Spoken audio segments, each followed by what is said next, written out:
accordance with House Rule 67 and the Governor's Emergency Order number 12, pursuant to the Executive Order 2020-04, this public body is authorized to meet electronically. This is a public hearing on bills referred to the committee and scheduled in the House calendar for today. An executive session may be held on any bill referred to the committee. Please note that there is no physical location for members of the public to observe and listen contemporaneously to this meeting. However, in accordance with the emergency order, I am confirming that all members of the committee and selected legislative staff have the ability to communicate contemporaneously during this meeting through the Zoom electronic meeting platform. And the public has access to the contemporaneously listening and, if necessary, participate in the meeting by the Zoom platform or by telephone. All necessary access information has been made available in the House calendar and through the electronic calendar on the General Court website. The notice for this meeting complies with House rules and RSA 91A. Anyone who has a problem accessing the meeting shall call 271-3600 or email hcs@ledge.state.nh.us. In the event the public is unable to access the meeting will be adjourned and rescheduled. Please note that all the votes that are taken during this meeting shall be done by roll call vote.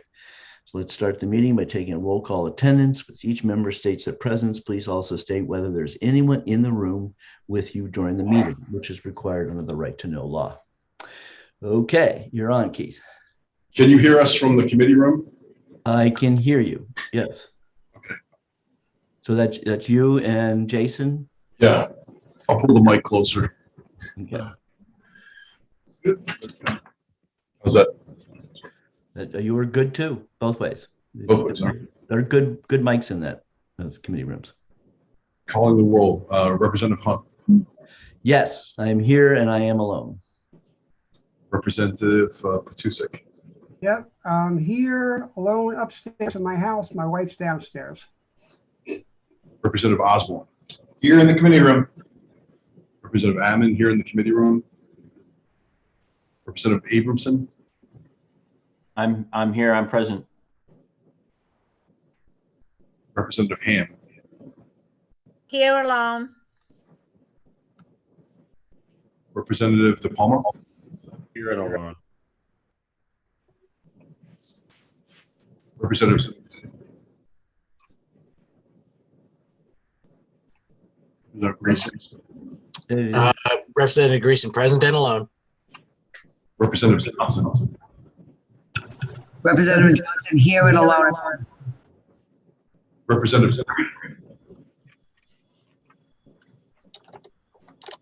Yeah, the microphone is a little messy there. It didn't do it. Representative Terry. Present and alone at home all the time. Representative Here and alone. Representative Here and alone. Representative Herbert. Here and alone. Representative Van Houten. Present alone. Representative Fargo. I'm here and I'm alone. Representative Wesson. Here and alone. Representative Bellew. Here, home alone. Representative Burrows. Here alone. Representative McAleer. Here alone. Okay, that's 19 present, Mr. Chair. Well, that's wonderful. Everybody's here. All right. I just want, I got a couple of calls. So this is speaking to the people who are attendees or listening in. Got a couple of calls and people who are trying to sign up or trying to get in. This is an exec session, so there is no particular reason why we would ever invite anybody to speak to us, because theoretically we're going to be in the voting mode, so we're not really taking hearings. But having said that, so don't any of you try to raise your hand unless you have a really burning problem. So otherwise, we'll begin. And first up is Senate Bill 14. This is relative to the direct shipping of liquor. And I will make the motion of ought to pass, and Representative Patusek will second my motion. And this is the bill that is for the Liquor Commission so that they can be in the direct shipping business. And I don't believe there's anybody has any opposition to this bill. Anyone else like to speak? Seeing none, the clerk will call the roll. Okay, the motion is all to pass by To pass. Representative Hunt, seconded by Representative Petusic. That is correct.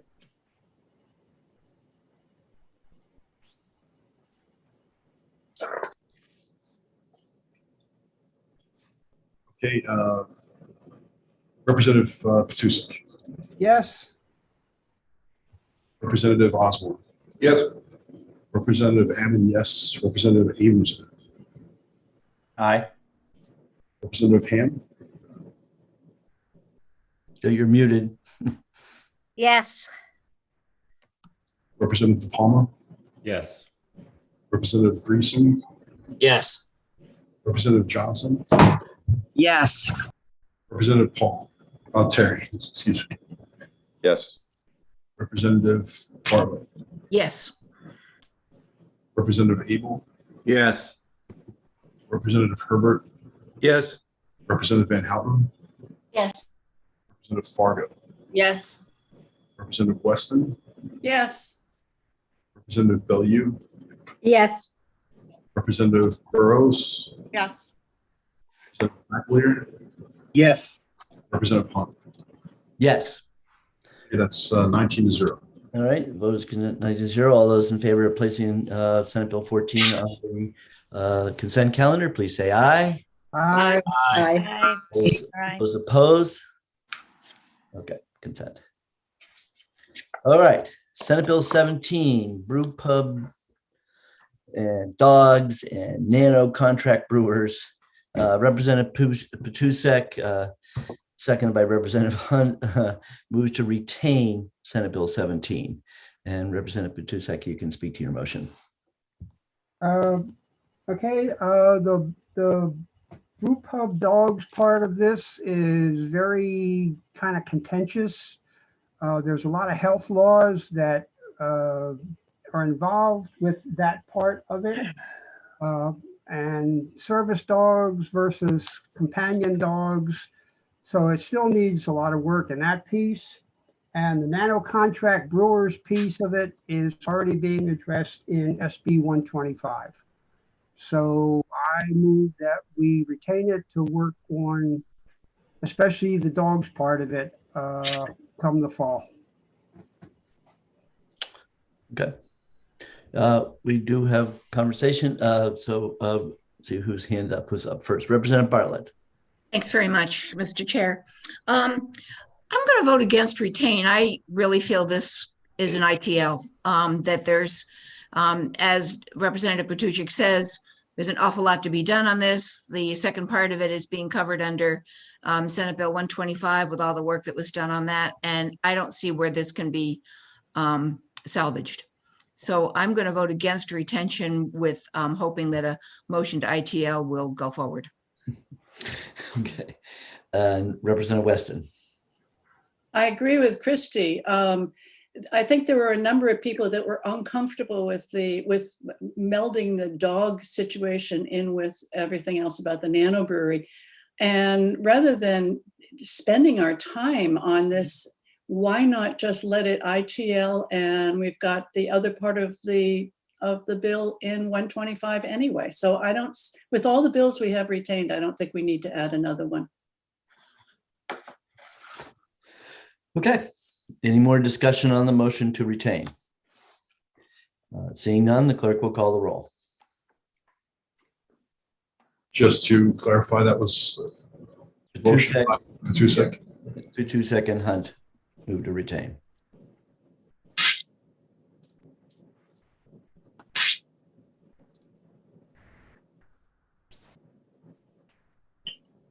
Okay, Representative Petusic, Yes. Representative Osborne. Yes. Representative Ammon, yes. Representative Abramson, Aye. Representative Ham, Yes. Representative De Palma, Yes. Representative Greason, Yes. Representative Johnson, Yes. Representative Terry, Yes. Representative Bartlett, No. Representative Abel, No. Representative Herbert, Representative Herbert, No. Representative Van Houten, No. Representative Fargo, No. Representative Weston, No. Representative Bellew, No. Representative Burrows, No.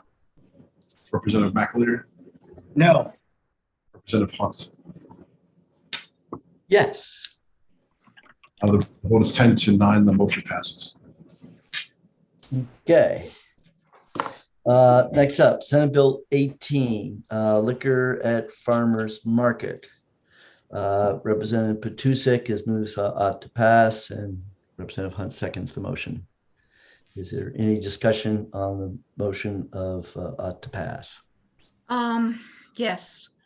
I believe we have an amendment that was distributed by Ms. Sparling, just for grammar. It should have been distributed, I believe it was yesterday. Yes.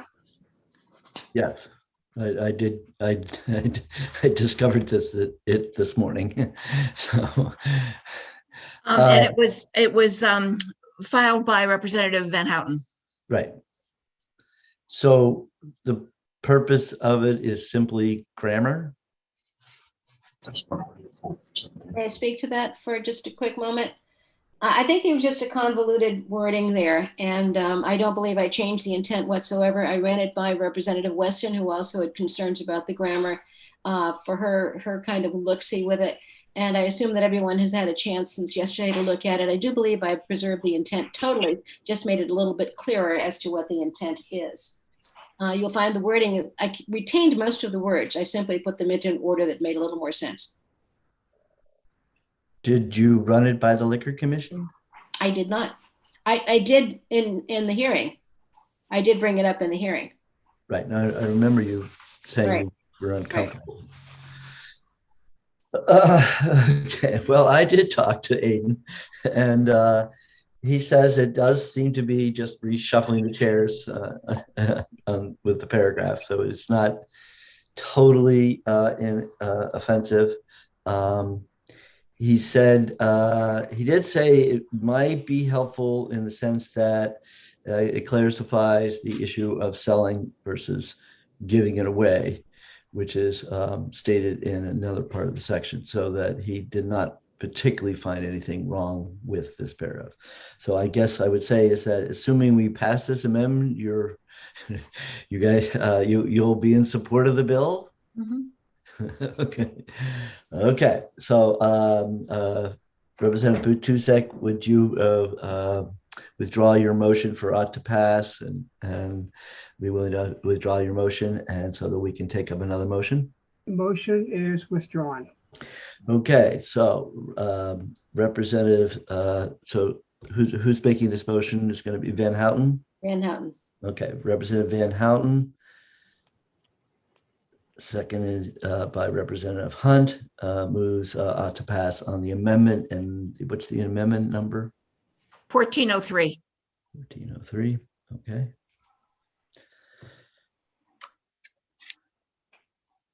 All right. Is the question clear? This is on the amendment. The clerk can call the roll. All right, just catching up. So that was Van Houten and seconded by Hunts. Sure. Yes. It was amendment 1403. Just one second.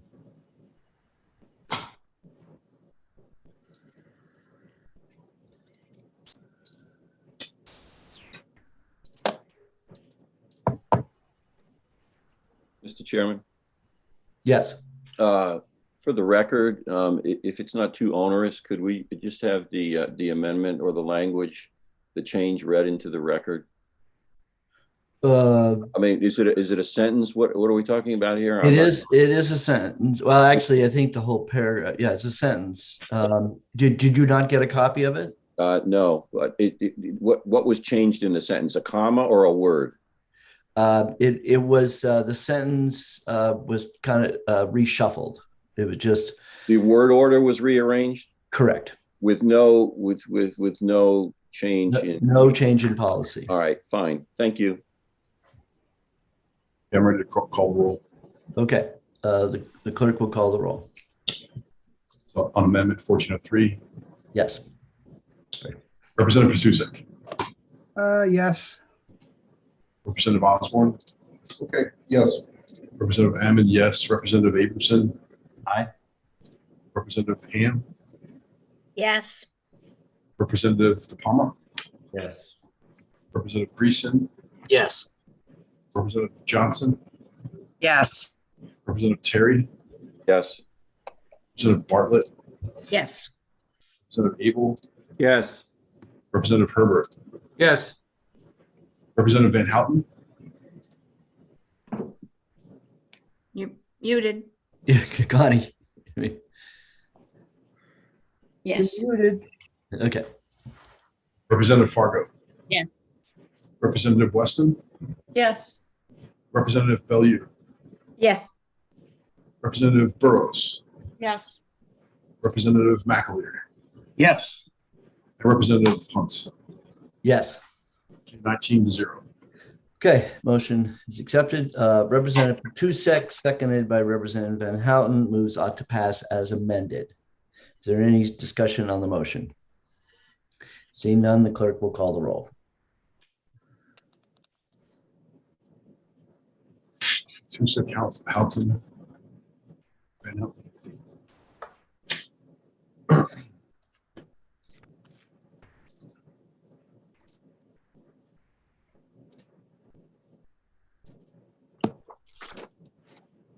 Representative Patusek. Yes. Representative Osborne. Yes. Representative Ammon, yes. Representative Abramson. Aye. Representative Ham. Yes. Representative De Palma. Yes. Representative Greason. Yes. Representative Johnson. Yes. Representative Terry. Yes. Representative Bartlett. Yes. Representative Abel. Yes. Sorry. Representative Herbert. Yes. Representative Van Houten. Yes. Representative Fargo. Yes. Representative Weston. Yes. Representative Bellew. Yes. Representative Burrows. Yes. Representative McAleer. Yes. Representative Hunt. Yes. That's 19-0. Also passes amendment. All those in favor of placing Senate Bill 18 on the consent calendar, please say aye. Aye. Aye. Aye. Those opposed? So moved unanimously. Question from the clerk on a previous bill. Yeah. Senate Bill 17. Did we discuss a minority report? Oh, that's right. To retain. It's a retaining motion, so it will not be debated on the floor. Oh, okay. I apologize. Okay. Senate Bill 35, relative to membership in risk pools. Representative Johnson, second by Representative Patusek, moves in expedient to legislate. Representative Johnson is recognized to speak to her motion.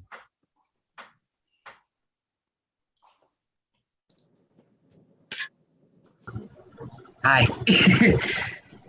So I recommend inexpedient to legislate because this is setting a bad precedence for future lobbyists trying to really obtain coverage for the organization they're working with.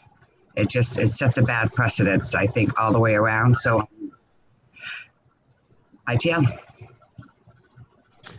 Okay. Representative Bartlett. I have to say that I'm vehemently opposed to this motion. I think that there's no reason at all why the employees of the NEA shouldn't be able to join the risk pool. It was set up as such that there were absolutely no objections to it. And I do feel that they should be able to get into a risk pool. There's no cost to the taxpayer. There's no drawback to allowing them to be part of the risk pool. Representative Van Houten. Thank you. I absolutely agree with Representative Bartlett. And as I look back through some of the information that was provided to us, this passed the Senate 24-0. It passed in committee 5-0. Secretary of State has endorsed this. This is not a political statement by any stretch of the imagination. It's simply providing an avenue into something that should have already been done in the past. It should have been done when these risk pools were established. And I think that we'd be doing a grave disservice to carve people out simply because they are part of another group. There are many organizations that come to us, whether they be lobbyists or volunteer organizations, that have vested interest in things because there will be some benefit to them. That doesn't exclude them from participation in something that is rightfully theirs. And therefore, I will be voting against this motion as well in order to preserve something that is appropriate for employees that they should be having and should have had from the very beginning. Thank you.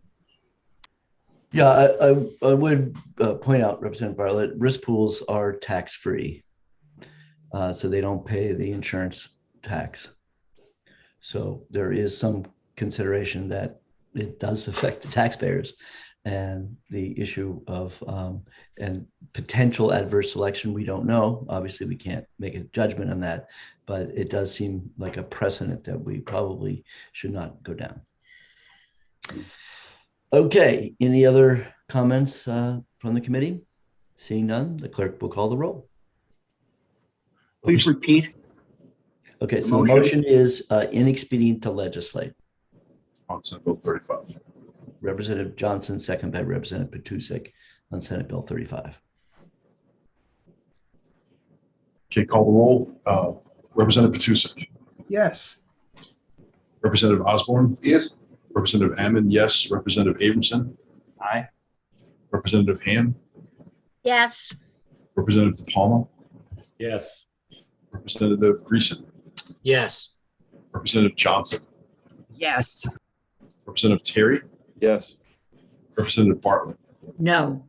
Representative Abel. Representative Abel. He's muted. You're muted. Yes. Yes. Yes? No, I mean, no. I mean, thank you, You Connie. sure now? Representative Herbert. No. Representative Van Houten. Representative Van Houten. Muted? No. He's muted. You're muted. The space bar is kind of, I'm sorry, no. It doesn't always work for me. Yeah, it only works if you have Zoom as the focused window. You know what I mean? If you're on another program, that it won't work. Representative Fargo. No. Representative Weston. Representative Weston. Yeah, my space bar just didn't work, but no. Representative Bellew. No. Representative Burrows. No. Representative McAleer. No. Representative Hunts. Yes. Yes. Okay, the motion is 10-9, almost bipartisan, but it, Could have been.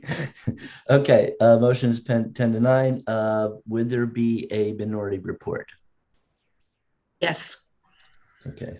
the minority motion is all to pass. And the motion is on. it is. And that's, was that Representative Van Houten will be the, Who's invited? Bartlett? Connie, do you want to do that? I'm sorry, I didn't catch that. You're muted. Yes, You want to do the minority report? Good. yes. Okay. so Representative Bartlett, minority, all to pass. No. Van Houten. Representative Van Houten. Van Houten, sorry. Okay. Senate Bill 36, residency under the auto insurance policies. Representative Bartlett has an amendment for this. Yes, I do. It was distributed to everybody. And what it did was take out the wording at that time. And I did run this through past James Fox at the insurance department, and it just changed it to, I haven't got it right here, at issuance or renewal. And they were fine with that. We felt that there was a little bit of ambiguity at this time on the original bill. So they were fine with that. Any Okay. other questions? Any So questions? that, what's the amendment number? 1303. Thank you. I'm sorry, I didn't catch it. 1303? 03. 1303 each. Okay. Okay, so the motion, and Representative Hunt will second the motion. So Representative, is there any questions on Representative Bartlett's amendment? I do have one. Okay, Representative Abramson? Mr. Chair, maybe you can answer this. What was the original intent behind the sponsors of the bill? What were they trying to change? Well, which is not really related to, I guess, somewhat related to the amendment, but the issue is that right now we have a statute that requires that when you get a new auto insurance policy, you have to state that you're a resident of New Hampshire. And it was originally intended to ensure that people from other states weren't trying to register their cars in New Hampshire to get lower auto insurance rates. As it turns out, it was somewhat problematic getting people to sign these forms, and paperwork and delays. As some of you might know, it can be rather easy to add another card to your policy. All it takes is a simple phone call. But for some auto insurance policies, it did require yet another, having you sign that other form again. So insurance agents uniformly have said that most insurance, we did see at the last moment, there was some insurance agents who thought it was a good idea to keep it, but the vast majority of them thought it was a good idea to get rid of it, and that the disparity in auto insurance, and it was particularly in Massachusetts was the issue, that disparity has gone since Massachusetts got rid of their no fault policies. So at this point in time, it's really not necessary, and it creates a delay for some consumers in getting their insurance. All right, fair enough. Any other discussion on the amendment? Seeing none, the clerk will call the roll. And just catching up, it was made by Representative Bartlett, second by Representative Hunt.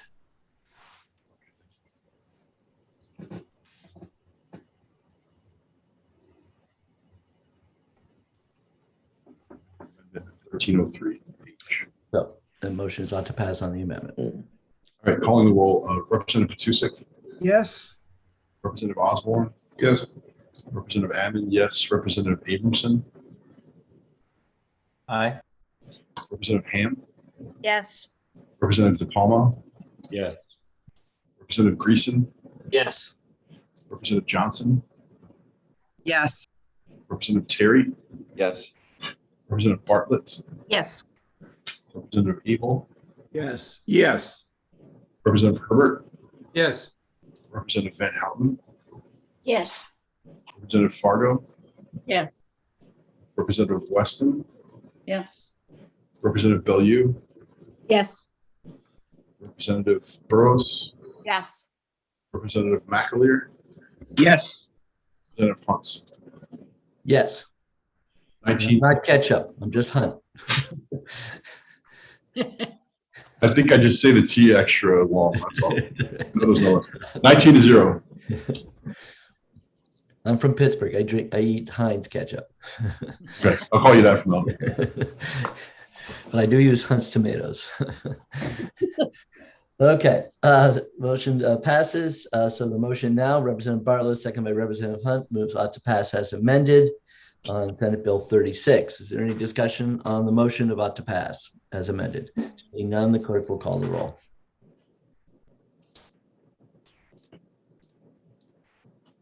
We just do this. What is it? Representative Patusek, Yes. Representative Oswald. Yes. Representative Ammon, yes. Representative Abramson, Aye. Representative Ham, Yes. Representative DePalma, Yes. Representative Osborne. Yes.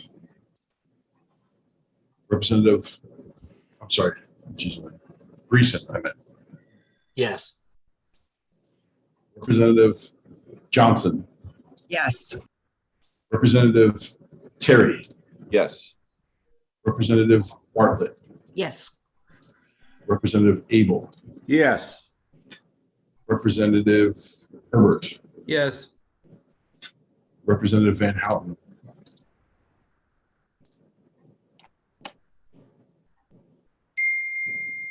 Representative Van Houten. I'm sorry, yes. Forget about that space bar. Representative Fargo. Yes. Representative Weston. Yes. Representative Bellew. Yes. Representative Burrows. Yes. Representative McAleer. Yes. Representative Hunt. Yes. 19-0. Okay, all those in favor of placing Senate Bill 36 on the consent calendar, please say aye. Aye. And those opposed? So moved unanimously. Okay, Senate Bill 38, all treatment centers. Representative Greason, second by Representative Petusik, moves to retain Senate Bill 38. And you're recognized to speak to your motion. Jeff. So the intent of this bill is to reduce the cost to consumers for the products sold at these dispensaries. And during the testimony, it was brought up that what's keeping the prices high is current regulations. And so we've thought that if we just retain this bill, let's evaluate what's currently in statute, that maybe whatever those regulations are, maybe we need to address that rather than implementing something new that may or may not have the desired effect. So give this a little bit of time. Let's see what's on the books now. If there's something we can repeal or adjust that way, that would be the better solution. Okay, Representative Bartlett has. Thanks very much. I don't feel we need to retain this. I think we saw this last year. We voted it through, and it was very bipartisan, and it was lost in the COVID demise. And I do think that this is affecting the pricing that those that need medical cannabis must pay. That's not covered by insurance in any way. So if they can get a reduction in the pricing, I think that's really important for the 10,000 patients that are now using medical cannabis in New Hampshire. So I'm going to vote against retain because I would like to see the bill passed. Okay, Representative Abel. Yes, I want to say I agree with my colleagues from across the aisle about regulation in this situation. And I think that this bill, we ought to vote to pass this bill because it removes what's been identified as the major regulation that prevents these companies in New Hampshire from being able to compete. So I would ask you to reconsider your recommendation on this. Could I speak to the motion? Go ahead and put your hand up. Representative Abramson? It's Ammon. Oh, that's right. You can't put your hand up. Okay. Yeah, I don't know how to do that. Okay. So you have to wave. You have to wave at me. Okay. Representative Abramson, and then you can speak, Keith. I didn't like the retain motion, and the reason that I thought that the bill should pass is that this is a bill that's already come through committee before. It passed the Senate 18-6, but it's passed this committee before, or I was told it was passed 18-3. I wasn't here to see that happen. It seemed like it was a pretty small change, and the only person we could find in the past who insisted that these be nonprofits was Governor John Lynch, and that was the compromise made to get his signature on this originally. That was about 10 years ago. It's kind of fuzzy in my mind. I can't quite remember exactly what the whole discussion was at that time, but when you have one kind of linchpin or one elected official who requires a compromise and that person's no longer in office, then, you know, when an election is passed, we can reconsider those things. And I never heard any concern from anyone about this need for them to be nonprofits. My concern is that they're paying so much money in interest rates to borrow money, and if anything that we can do to save businesses in New Hampshire money, I think that we should be doing that. So this came over as a bipartisan bill. There were actually more Republican sponsors on the bill, and it's certainly a Republican platform bill. So I'm going to be supporting the bill. I would normally vote to retain, but since this bill has come through before, I'm going to support it. Representative Ammon. Yeah, thank you, Mr. Chair. I'm going to be voting for retain, but with this intention in mind that I agree with allowing for-profit status, but since there's only 4 licenses and 2 of them are owned by the same company, we're going to eventually be dragged into the future of having a retail market for cannabis in our state. And these 3 companies are going to be poised to enter that retail market. So I think it's important to increase the number of licenses at the same time as allowing for-profit status so that we set up our future market to have competition and not be dominated by a few companies that have had, you know, an advantage. So I'll be voting to retain, but with that idea in mind of increasing the number of licenses at the same time as allowing for-profit status for a revision for next year. So can I ask, am I off on that anticipation that we can accomplish that? You're entitled to your opinion. Yeah, absolutely. Representative Aberson, I really urge you to reconsider this. There was no evidence at all presented that they actually paid a dime of interest. When you consider that the fact that these things are owned by a for-profit marijuana business in Massachusetts, there is no doubt in my mind that they're loaning that money with expectation that eventually it will become a for-profit once we legalize marijuana. And to suddenly change this statute at this moment seems to me to be inappropriate, given when we're clearly, if you're really thinking about what you're going to do to make the business, the medicine, the product more affordable, is to look at all the myriad of regulations. And I hear that they barcode every plant and they go around and checking them, and they do that. And you know, there's no doubt in my mind that whoever is underwriting these businesses is not paying a lot of interest, and it's probably their own cash. Representative Bartlett, you have your hand up. I do. Thank you very much. The point is that the recreational marijuana is not legal now, and it's not going to be legal certainly anytime in the near future because of the sense of the governor. So those that are relying on the medical cannabis as a better form of treatment for their various conditions that we know that there is a beneficial aspect to this, that they are being affected now. And we've put this off before. It was passed. I really think that we need to give some relief to those that are paying these prices. And this is a way to do it. There are 10,000 patients out there, and this affects them. But there was no evidence demonstrating that they actually paid a dime in interest.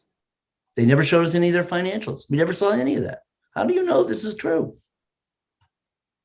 Can I go back to my statement? This is Keith Ammon. Is it possible to increase the number of licenses with a retained version of this bill, or do I need to switch my vote and vote for the bill? If we retain the bill, it's free to have anything we want to do to change it, we can change it. They might have to go to another committee, but it would be free to be changed. Representative Greason. Thank you, Mr. Chairman. During the testimony, it was presented, I don't remember who she was that was speaking, but even if this bill were to pass, she was still going to go shopping in Maine. It was just still going to be cheaper wherever she was going to buy it. It didn't sound to me like that those who are going out of state were actually going to stay in the state of New Hampshire. I think most of them are probably buying the recreational stuff anyway and not really concerned about the medical aspect of it because they're getting what they consider to be higher quality, better flavors, whatever, the variety that are not going to be available at the state stores anyway. So as far as they needing help and trying to reduce the price, I really don't see where anybody is going to change their habits as it is anyway. Representative Abramson, is your hand still up from before, or did you have something else you wanted to say?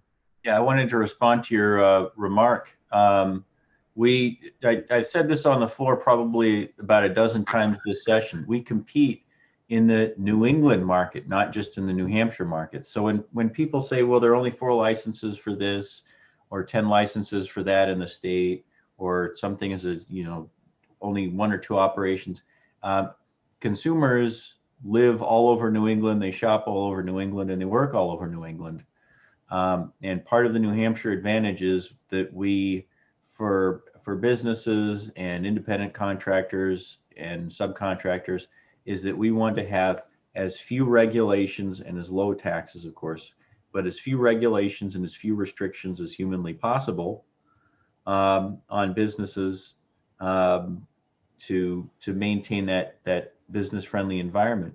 But we don't generally, I mean, the Republican platform says as few regulatory restrictions as possible. And we've kind of put this question in front of the delegation, and they've said that, they've put it into the platform, and that's what we go to the voters with every year. Less government and less regulation. So the voters approved that, and I very, very rarely find voters who want more restrictions on anything. Right. So And that's exactly why we're talking about retaining it, is to reduce restrictions that are on that are in this law. Representative Bartlett. Thank you, Mr. Chair. And I think one of the points that is being made about crossing state lines, people are still taking a risk by doing that. And I think that we shouldn't be encouraging those that need the medical cannabis to risk their lives to get a lower price. And that's what they're doing when they're crossing state lines, because it is illegal federally.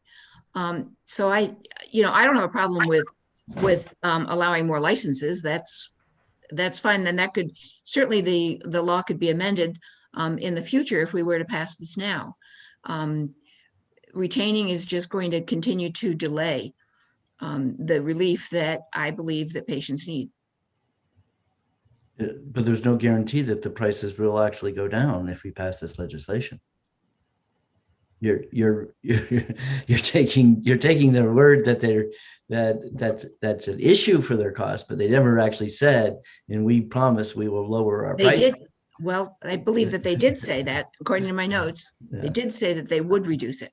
That's where increased competition comes in, that will force them to reduce the price. Trust me. I agree with you, Representative. Okay, Representative Greason.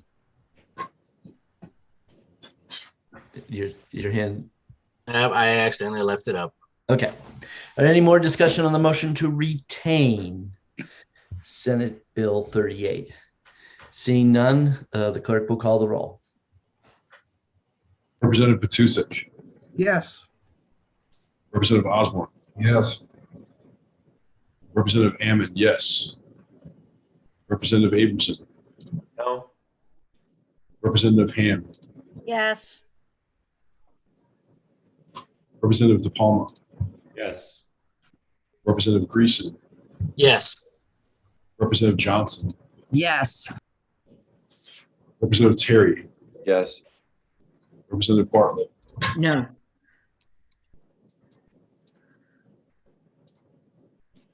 Representative Abel. No. Representative Herbert.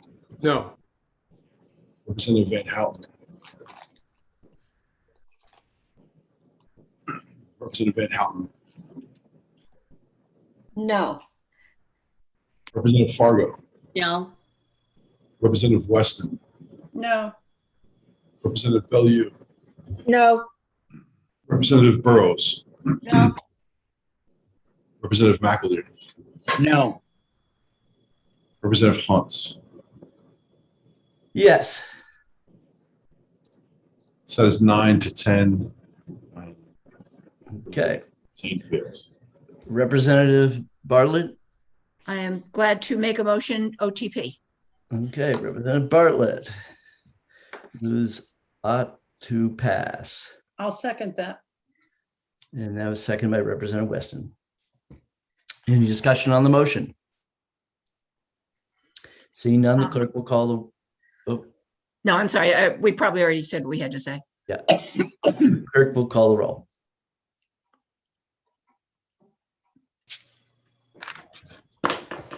Yep, I need to open another document.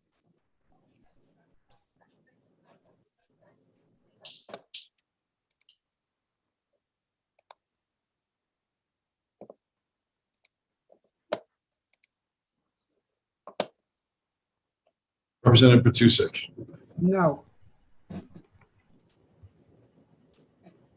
Representative Osborne. No. Representative Ammon, yes. Representative Abramson. Aye.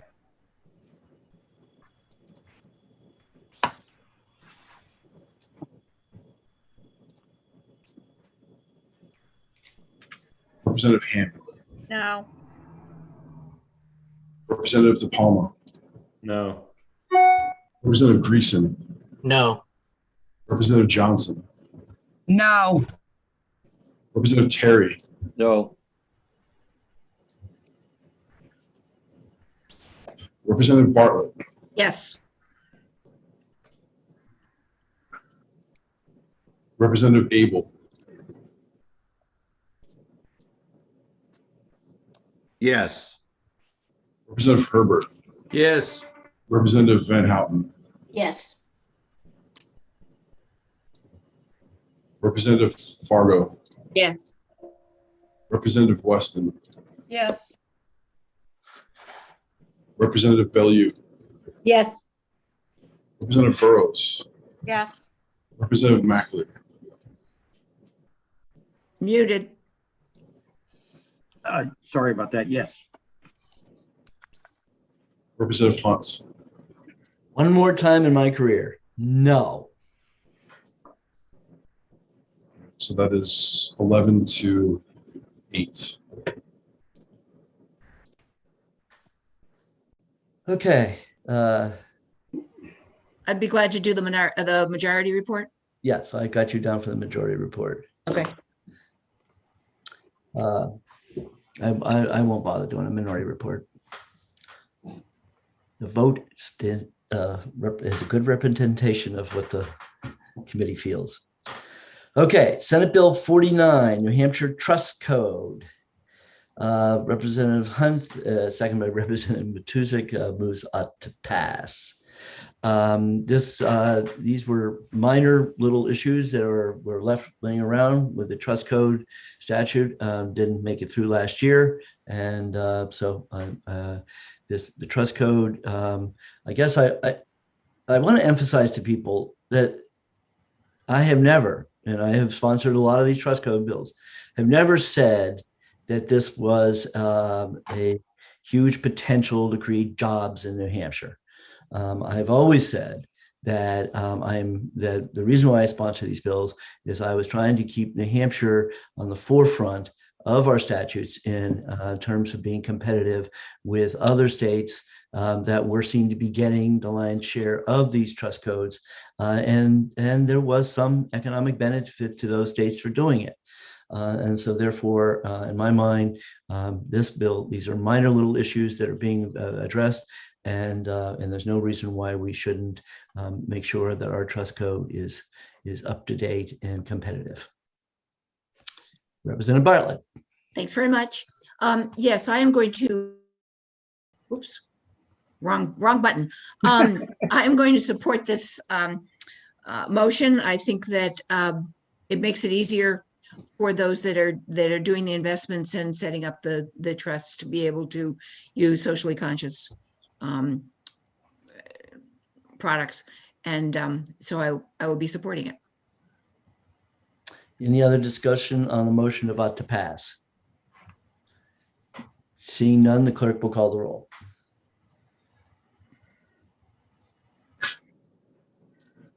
Representative Matusek. Yes. Representative Osborne. Yes. Representative Hammond, yes. Representative Abramson. Aye. Representative Ham. Yes. Representative DePalma. Yes. Representative Greason. Yes. Representative Johnson. Yes. Representative Terry. Yes. Representative Bartlett. Yes. Representative Abel. Yes. Representative Herbert. Yes. Representative Van Houten. Yes. Representative Fargo. Yes. Representative Weston. Yes. Representative Bellew. Yes. Representative Burrows. Yes. Representative McAleer. Yes. Representative Hunt. Yes. 19-0. Okay. All those in favor of placing Senate Bill 49 on the consent calendar, please say aye. Aye. Those opposed, so moved unanimously. And that was seconded by Patusek, is that correct? Yes.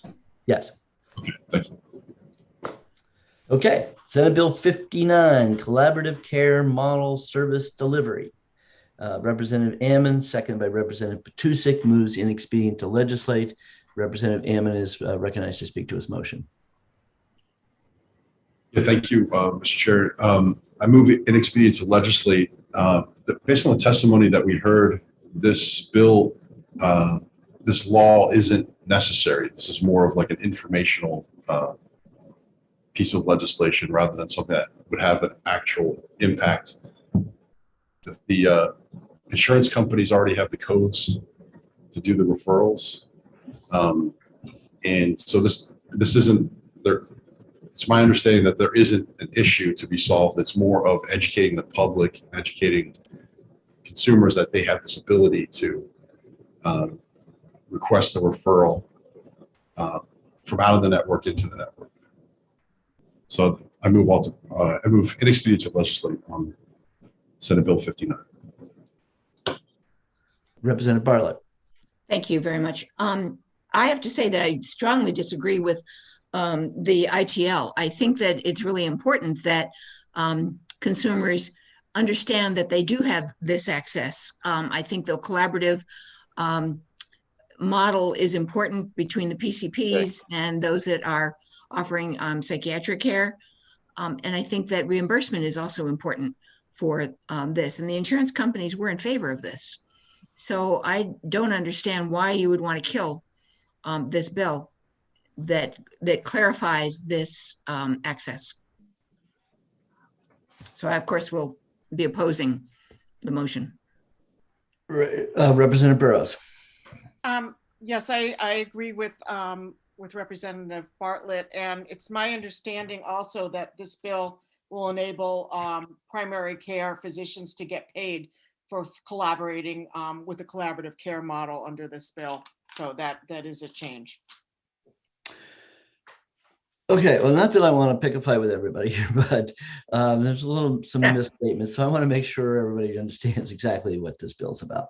Okay, in terms of the idea that this is a model legislation, because often we use that term model legislation, and model legislation means it's a new concept and you're implementing it for that other states are all adopting this and we're in. So that is can't be further from the truth. This is not a model in terms of this is anything new.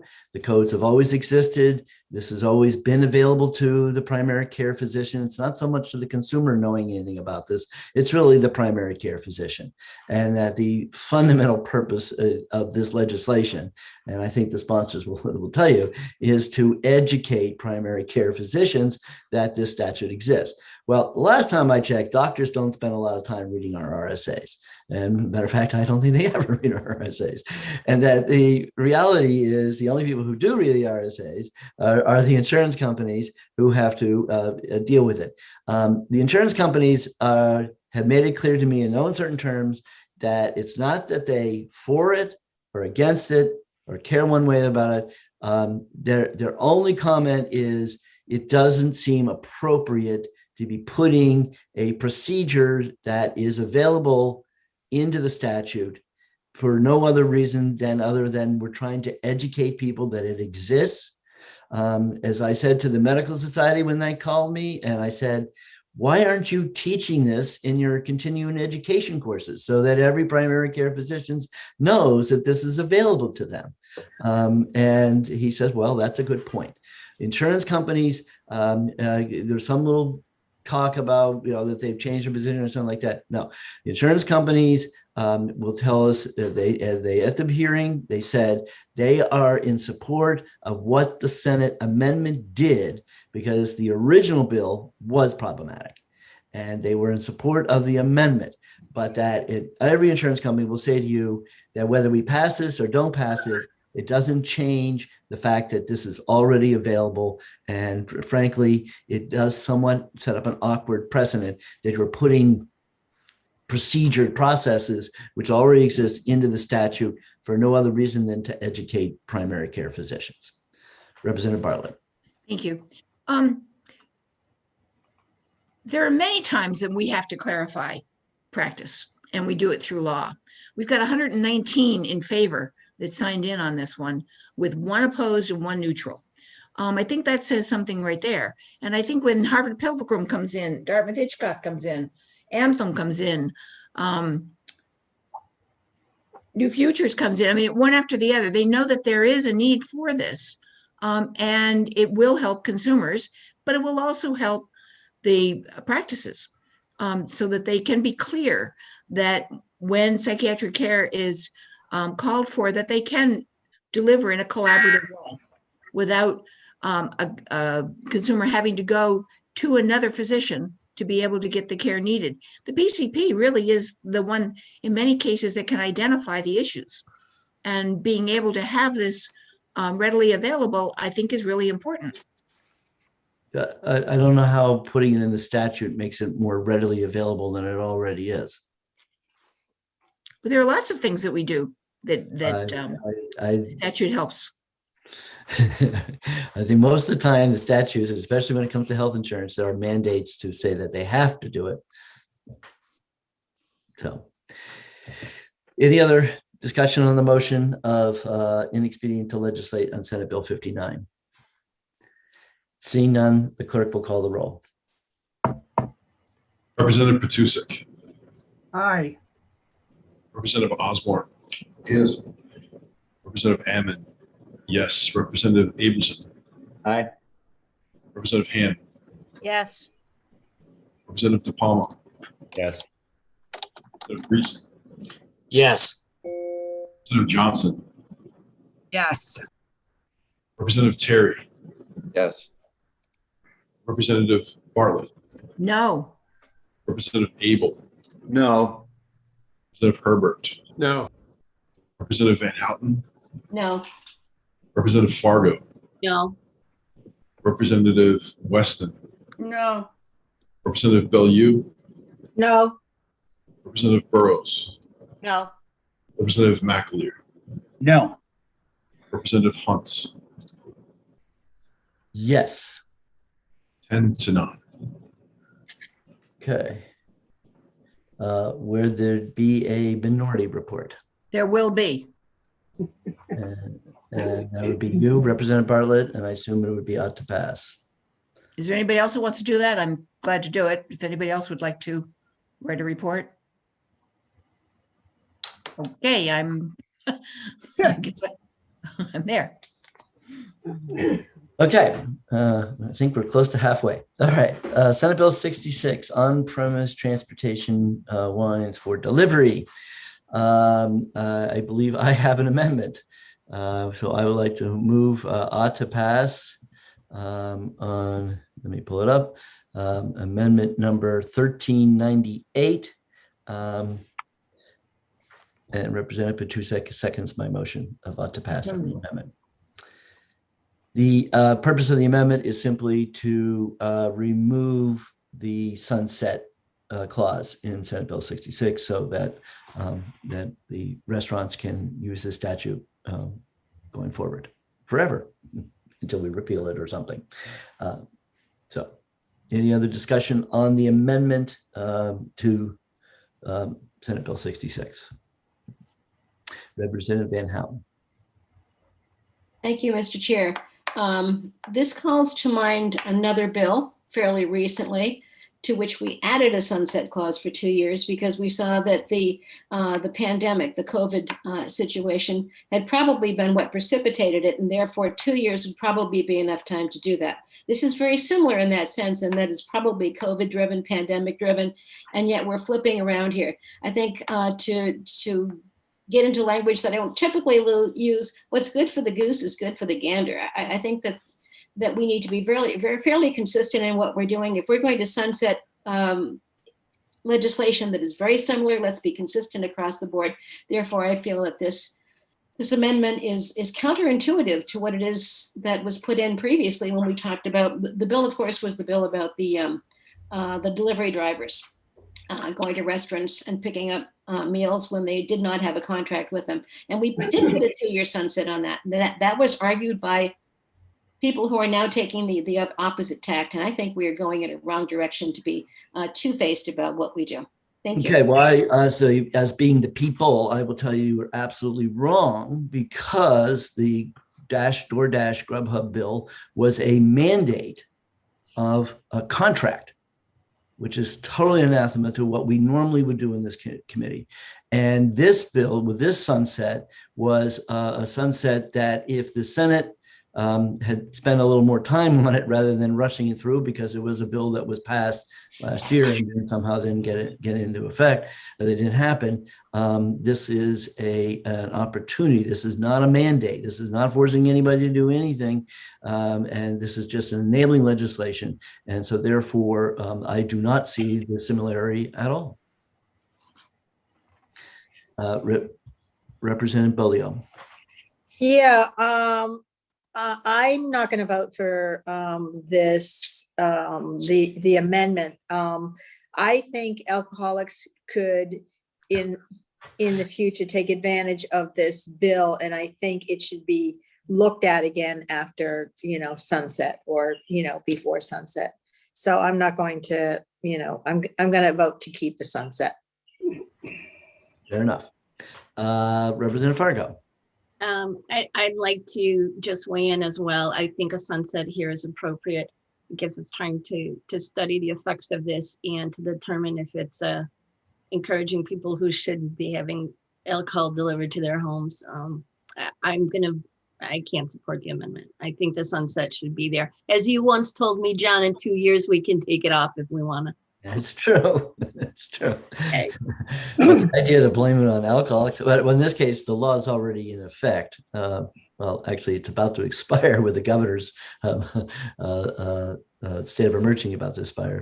But so I don't know. Does anybody knows whether do we have more alcoholics now because of this statute? Okay, Representative Herbert. I'm just curious: are all the people that are supposed to enforce the laws still there? In terms of enforcement division is still that the bill is in the Senate side. So yes, they're so still. The question is open as to whether or not they're going to have the. No, they're still there right at this moment. Yes, they're there. Okay. Connie, is your hand up from before, or you want to speak? Yes, it is. Thank you. I'd just like to respond to your statement from earlier. I do understand that there are differences between the bills, and I do understand that one deals with a contract and the other does not.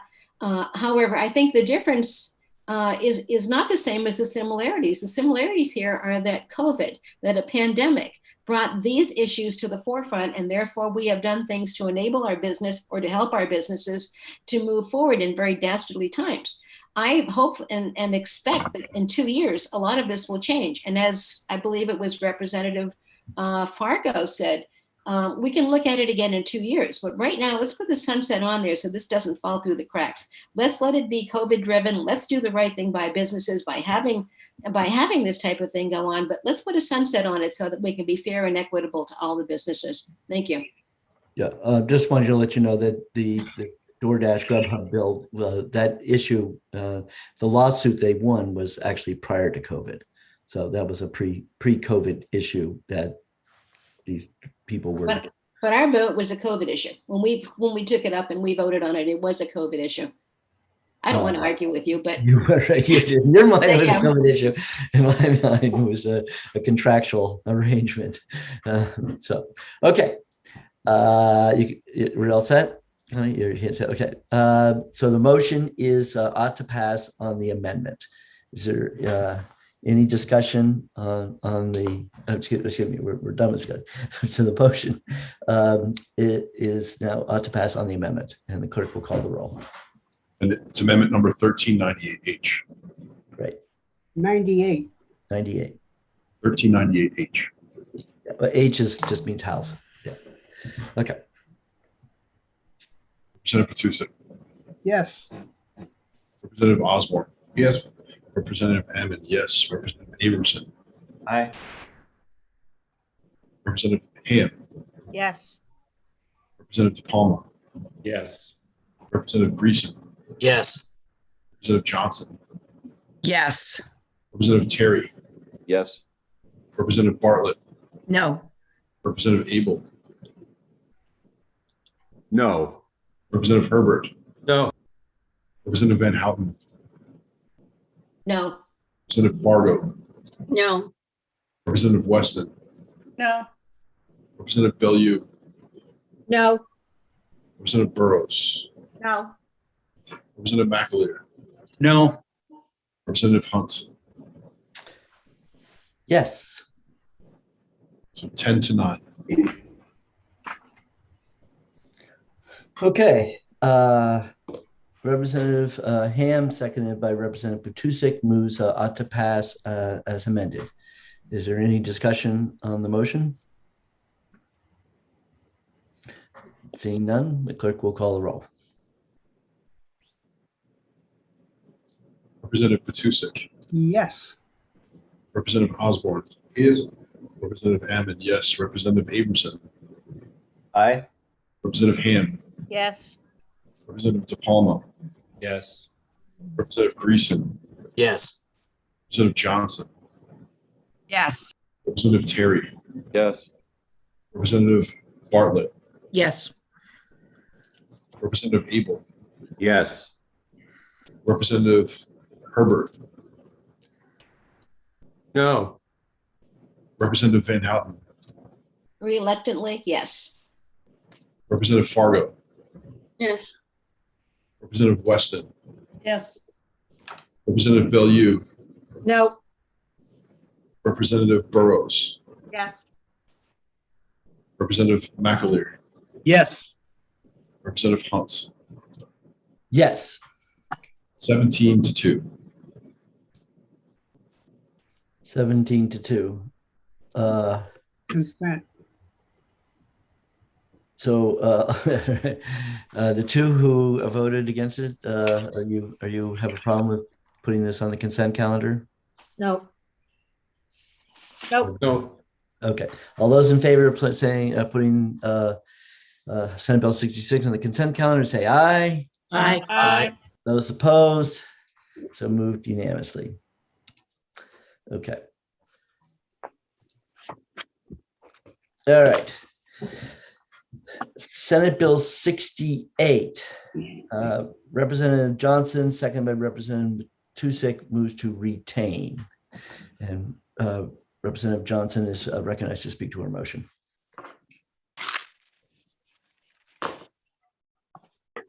I'm looking to retain so that we can collaborate with businesses and to make this more appropriate for everybody concerned and work together. Okay. Representative Abramson, have your hand up first. Yeah, I agreed with the need to work on the bill. I think it's an important issue, and for the most obvious reason that all of us were born from pregnant mothers, and in this day and age, a lot of women are still working out of necessity. And we went over a lot of different issues during the public hearing, and opened up a whole can of worms. So I think for that reason, we need to put some more time into this. Okay. Representative Bartlett. Thank you. Wrong button again. I have to say that I really feel this is ready to pass. This bill has been worked on for years, and it is affecting both businesses and pregnant women. And it's time to get this codified. I think it was very clear in all testimony. We had, let's see, 91 in support of this bill. Of the many people that testified, that the Human Rights Commission works with the business in a collaborative way to be able to help when an accommodation is necessary. Nothing is rammed down any business's throats. There's no encouragement to go to court over it. And I think it's ready to pass. It's been passed in the past. We lost it last year. But I'm going to vote against retention because I would like to see it pass now. Representative Van Houten. Thank you, Mr. Chair. I definitely do agree. As I look over the list of sponsors from the Senate and from the House both, I think we see a bipartisan overview of points of view. As Representative Bartlett mentioned, there's a long history of this bill. It has been moved and changed and beaten and was ready to come forward.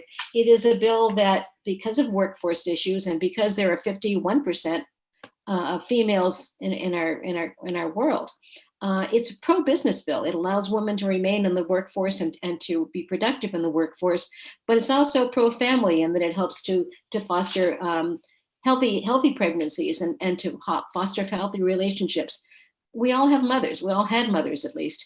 We all have sisters and aunts and uncles and other phenomenal caregivers who are very capable of being in the workforce and also very capable of being good, solid mothers.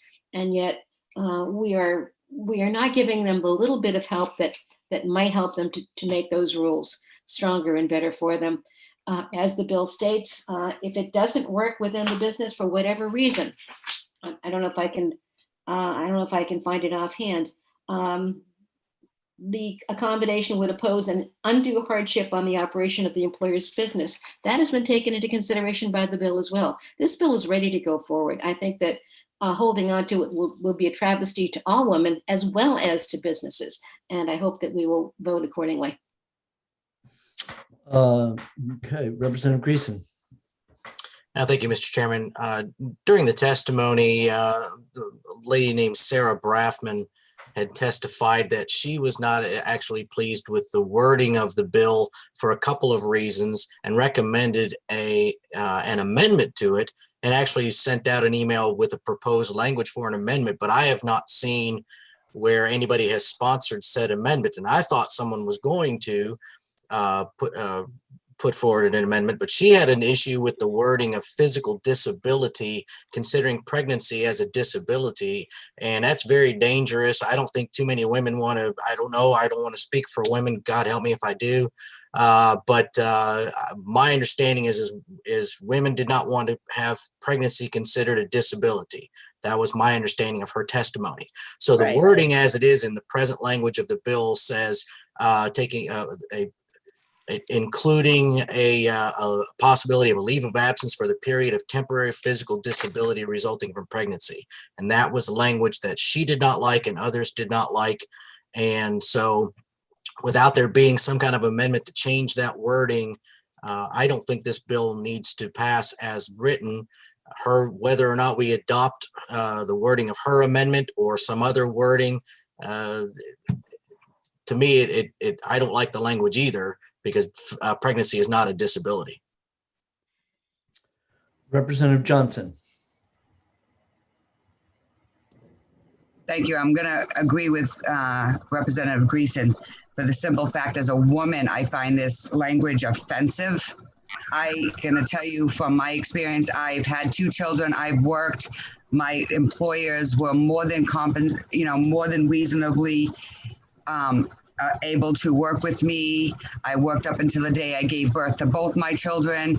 I chose to put my children in daycare and worked. I did take them to work with me at times. I had more than ample time for multiple, for the different businesses I have worked for. More than enough effort was given by my employers. And the fact that this is saying that I was a disabled because I was pregnant is absolutely horrifying as a woman. And I'm sorry, I will not be a part of any legislation that tells me I'm disabled because I'm pregnant. Representative Herbert. Not all pregnancies go perfectly. So in point of fact, I just consider this a pro-family bill.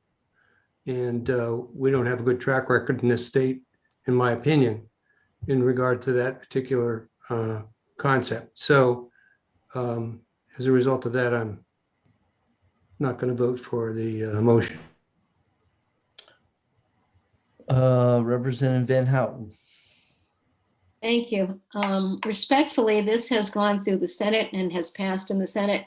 It has gone through every one of us in this committee, and no one has presented that amendment.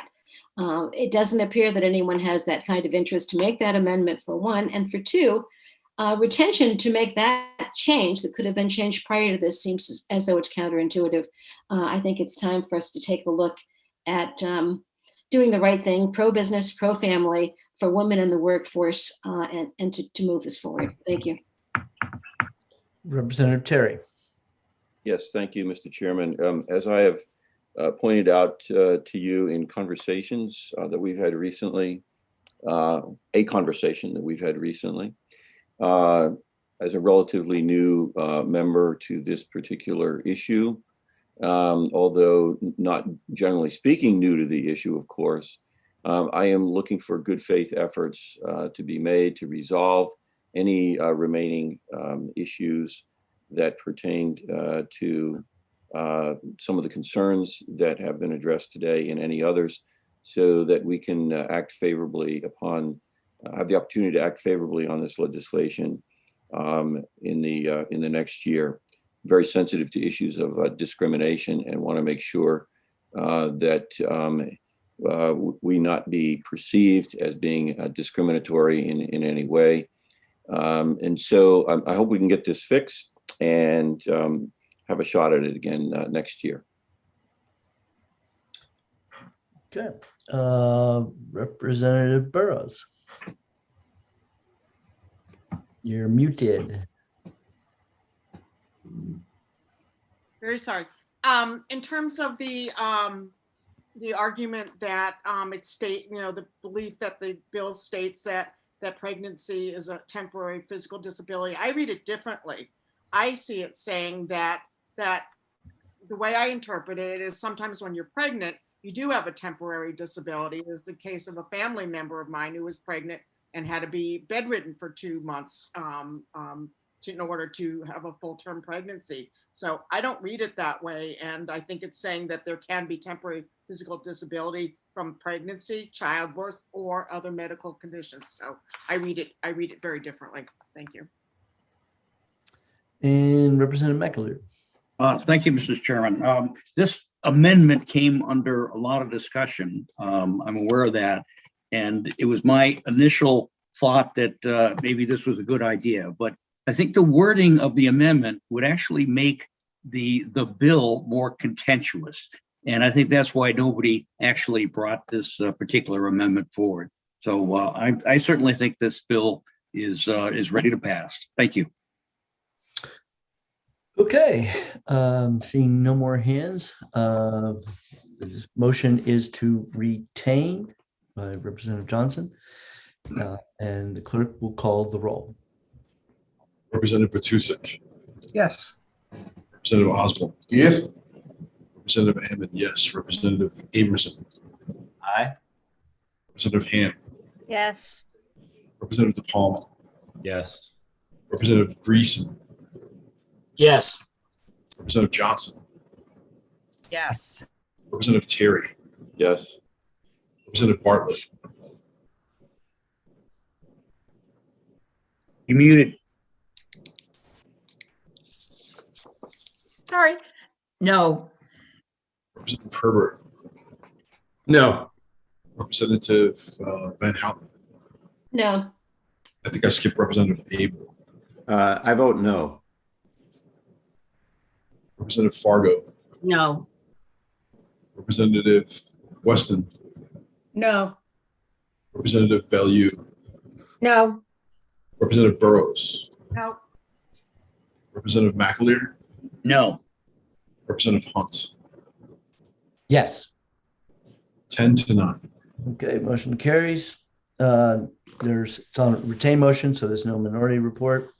Senate Bill 69, Representative Johnson, second by Representative Petusek, moves to retain Senate Bill 69. Is there any discussion on the motion to retain? Representative Bartlett? Thank you. I just shake my head. I don't understand the opposition to passing this bill. Again, these are bills that have been vetted. They are bipartisan. They are important to the workforce. They're important to businesses. They are encouraging people to work together, to keep them out of court. If there is an issue, there's the Human Rights Commission right there, available to help with any kind of mediation if it were necessary. And I don't know why we want to retain this and delay it again. So I'll be against the retention motion. Fair enough. Representative Abel? Thank you. I agree with my colleague, Representative Bartlett. I think this bill is as friendly to business as any such bill could possibly be, as written now. And I also think that it is pro-family because it helps individuals who have given birth and who are employed. And I can't see any reason to delay it. So I certainly will vote against the motion to retain and think it should go forward as is. Thank you. Representative Van Houten? thank you. I do believe my two colleagues who've just spoken have eloquently stated the case. Just about everything that was said about the prior bill can be said here. Healthy babies are a healthy future, a healthy state. I have no understanding as to why we would not want to do very easy types of things to help to ensure healthy babies, healthy mothers, and business and workforce that can be stronger and better for our state. So I urge my colleagues to think about that as you vote. Thank you. Representative Herbert? Again, an anti-family vote for a pro-family idea. I think it's unfortunate that we are getting that reputation. So it's an upset. And Representative Fargo? Again, I think this is a pro-family bill. I'm even appalled that we have to legislate this. This should be a given. And I don't understand why we would retain this. And I don't think that any of you have really given me a good reason why we would retain this. What is it that's wrong with this bill? Well, my understanding is that at the end of the day, this is an employer mandate. And the idea is to how do we make it so it is something that the employers are willingly and happily using the Human Rights Commission as a facilitator to get to the right answer. Rather than feeling like that to be mandated. Yes. Yes. Further question? Yes. We wouldn't be having this legislation if that happened, John. So I think because we have not been successful using those venues, this is important for families today. So I'm really surprised that you would stop this. That's all I can say. I'll have to say to you, even the federal law has problems. I have heard from people who are clearly under the federal law, but that the process is such that they're not being accommodated. So the idea is, if we're going to get to the right answer for New Hampshire, we want to get one that both parties are going into it with expectation of having a good result. Representative Van Houten, you want to speak again? You're muted, so I'm not sure what you're saying. You're muted. Today. My apologies. I would just like to point out and remind us that both this bill and the previous bill do have what we call the hardship exemption. So it's not quite a mandate. The hardship exemption allows any employer to be exempted from this subdivision if it would impose an undue hardship to the employer's operations. So I don't see that as quite a mandate. It is just a legislation that will foster better business relationships between employees and employers. And again, it's pro-family, it's pro-business. Aren't we better than to limit pro-business and pro-family legislation? Again, thank you very much. And I hope you will consider these issues, because we are not doing justice to young families and to workforce in New Hampshire. And we've got to start to do that. Representative Greason. Thank you, Mr. Chairman. During the testimony, and even asking stories of other people just on the side to see how much of an impact this is, or how much issues that they've had in speaking specifically to women who have been pregnant during working or recently. And what I have been able to find, and what I heard in testimony, was that most businesses are already making these accommodations without there being a law. In fact, the greatest violator or the greatest obstacles have been the state of New Hampshire itself, the employees of the state of New Hampshire. And so when it came to private businesses making accommodations, they're already being done as much as possible. It's already being done. I would love to know how many discrimination lawsuits or complaints or whatever have actually been filed. I'm not saying there's not any at all, but I wonder how small that number actually in reality is, because certainly, if it were a huge issue, would have come out in testimony, and the only complaint was against the state of New Hampshire itself. Representative Burrows. Yeah, I'll just say quickly that just because you're saying that we haven't heard a lot of complaints doesn't mean that there are problems for employees, particularly vulnerable people who don't have a voice, low wage workers who don't feel that they can speak out for fear of losing their employment. So I think that right there is reason enough to vote this into law. Okay. Seeing no more hands, the motion is to retain. Clerk will call the roll. Representative Matusik. Yes. Representative Osborne. Yes. Representative Ammon, yes. Representative Abramson. Aye. Representative Hand. Yes. Representative De Palma. Yes. Representative Greason. Yes. Representative Johnson. Yes. Representative Terry. Yes. Representative Bartlett. No. Representative Abel. No. Representative Herbert. No. Van Houten. No. Representative Fargo. No. Representative Weston. No. Representative Bellew. No. Representative Burrows. No. Representative McAleer. No. Representative Hunts. Yes. 10-9. Okay, since the bill is a retained bill, there will be no minority report. All right, next up, Senate Bill 97 relative to health insurance. And I believe I have an amendment for the bill, so I'd like to take up first. Chairman Hunt? Yes. Yeah, You just muted yourself, Chris. On the last bill, as it stands now, was the state exempt? Yeah. Okay, there's a good place to make an amendment. There you go. Okay, so then 97. Okay, here's my amendment. Amendment number 1401. And Trying to find the amendment. Was it distributed to it us? was sent out by Pam. Well, no, this one, this one I have asked at OLS.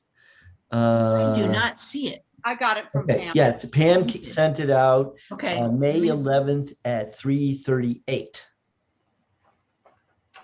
Oh, under amendments. You search Pam and, you know. Yeah, I did. Okay. So what, even though it's restated the whole pharmacy piece in the bill, all it really did was remove section 1 of the bill. So, and section 1, as you recall, that was the direct care, and which was extremely problematic. So rather than trying to fix that, we want the pharmacy piece to go forward. So Representative Hunt, seconded by Representative Petusik, moves on to pass on the amendment 1401. Any discussion on the amendment? Seeing none, the clerk will call the roll.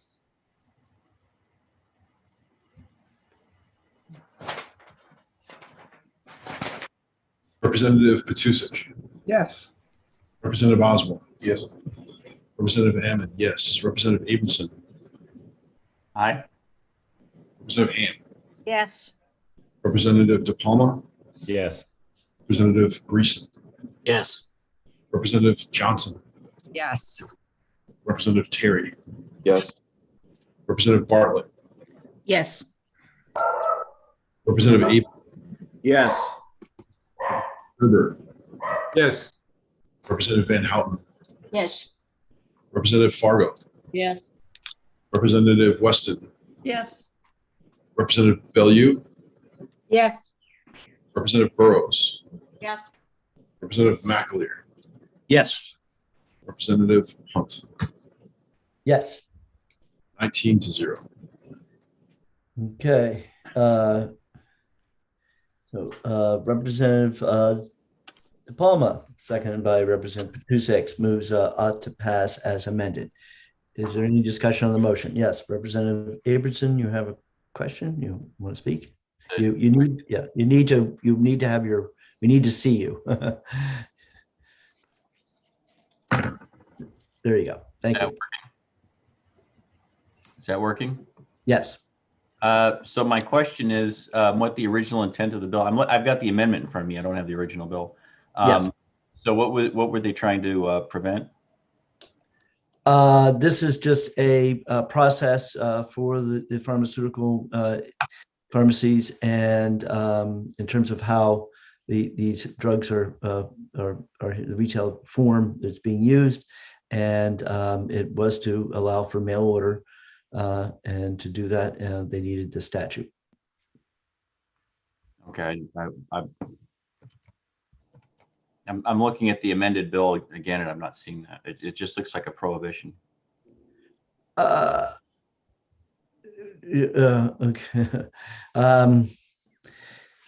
In terms of this is as related to the network manager, the pharmacy benefit managers, but that it does allow the pharmacies to continue to do the mail order.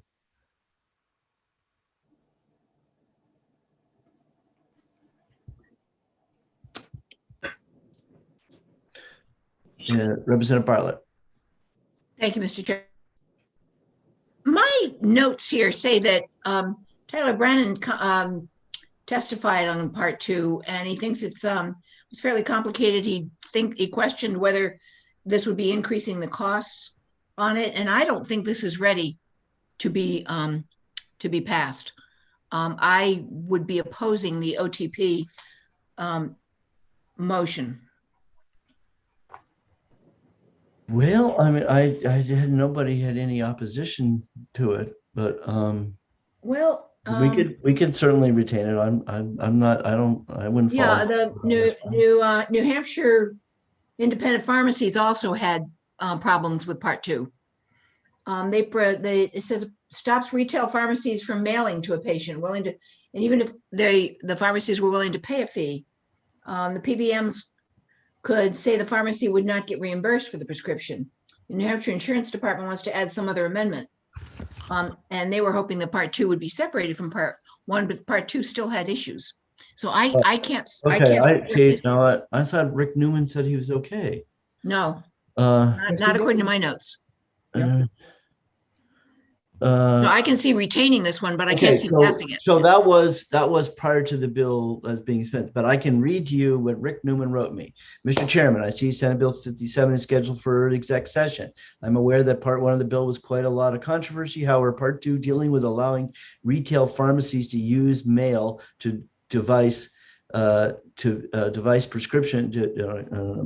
I believe has no opposition. I represent the New Hampshire Independent Pharmacy Association, and they support part two. All stakeholders reach agreement on language when this issue was in Senate. Can we get this section passed? Happy to discuss you at your convenience. Okay, well, That corrects what I've got in here. Okay, so that I've always been on the assumption that part was okay. Okay, sorry. So, Representative Fargo. Does he work with Tyler Perry? Because I too had notes that Tyler had some recommendations for an amendment to part two. Uh, I don't see a problem with retaining this and getting some clarity from him since he does the regulations. And I think that's important. Right. Well, what I would probably do is not retain it, and that at this moment that I'll just call another exec session, and then in the meantime we'll get this sorted out. Yeah, So, I think it's important to hear what Tyler has to say. Yeah, because okay. my notes do show that he has some question about it. Okay, well, I do have hands up over here if we want to see. Tyler, I will allow Tyler, since he's a state employee, I will, Tyler, did you just put your hand down on me? Tyler just disappeared. Are you still there, Tyler? Oh, there he is. Okay. All right, I'm going to promote him so Tyler can tell us what he's thinking.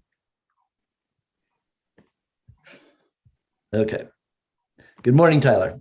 Good morning, and hopefully you can hear me. Yes. So thanks for that. I apologize for lowering the hand before you actually saw me. I thought you had. The only concern we had is that the change that it does, it changes the PBM section of the insurance statute.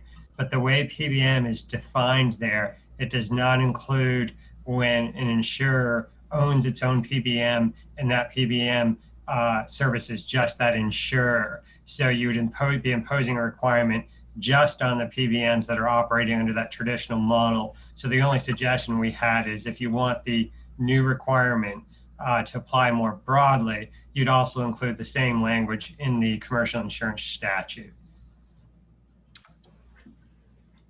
Okay, so we'd have to lift it and also put it in the other side. Now, do we have anybody? I know Anthem was talking about having their own PBM. Has anybody actually done that yet? Yeah, I think that's the direction. I believe both Harvard and Cigna are now, Anthem and Cigna are there, and Harvard is still using a PBM that services multiple other carriers. And obviously the other small carriers will continue to use those traditional PBMs.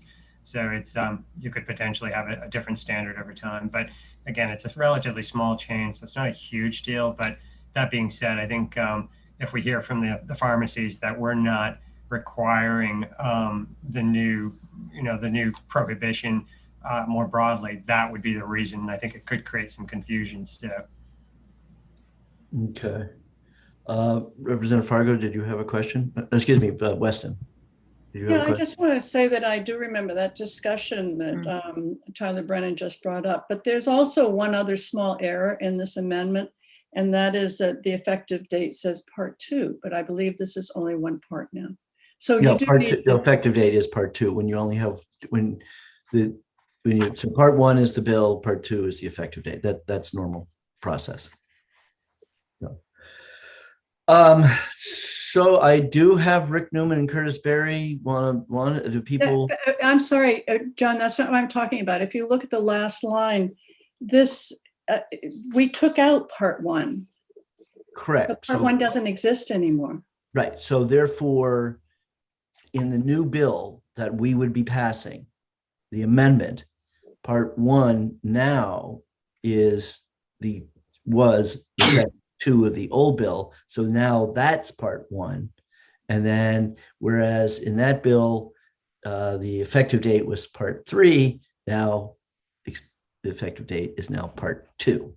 Well, it still doesn't make sense to me, but I'll No, take your word for it. I see what Representative Weston is saying, Mr. Chairman. Okay. The reference to part 2 in section 2 should have been removed from the amendment. Okay. All right. So let's get this bill fixed.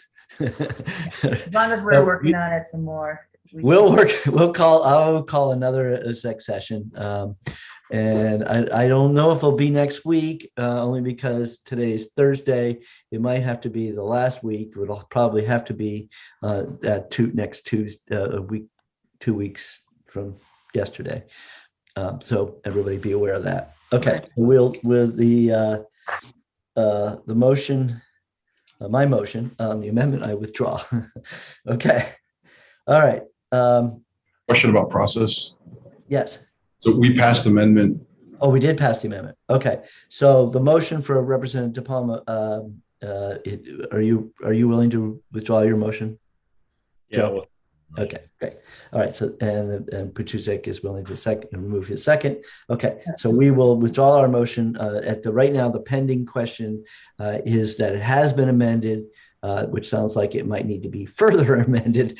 And at that point, we will then take up Senate Bill 97 in 2 weeks or so. Okay, moving right along then. Senate Bill 107. Thank you, Tyler. Senate Bill 107, financial assistance for businesses of COVID-19. Representative Ham, seconded by Representative Petrusek, moves inexpedient to legislate, and Representative Ham is recognized to speak to our motions.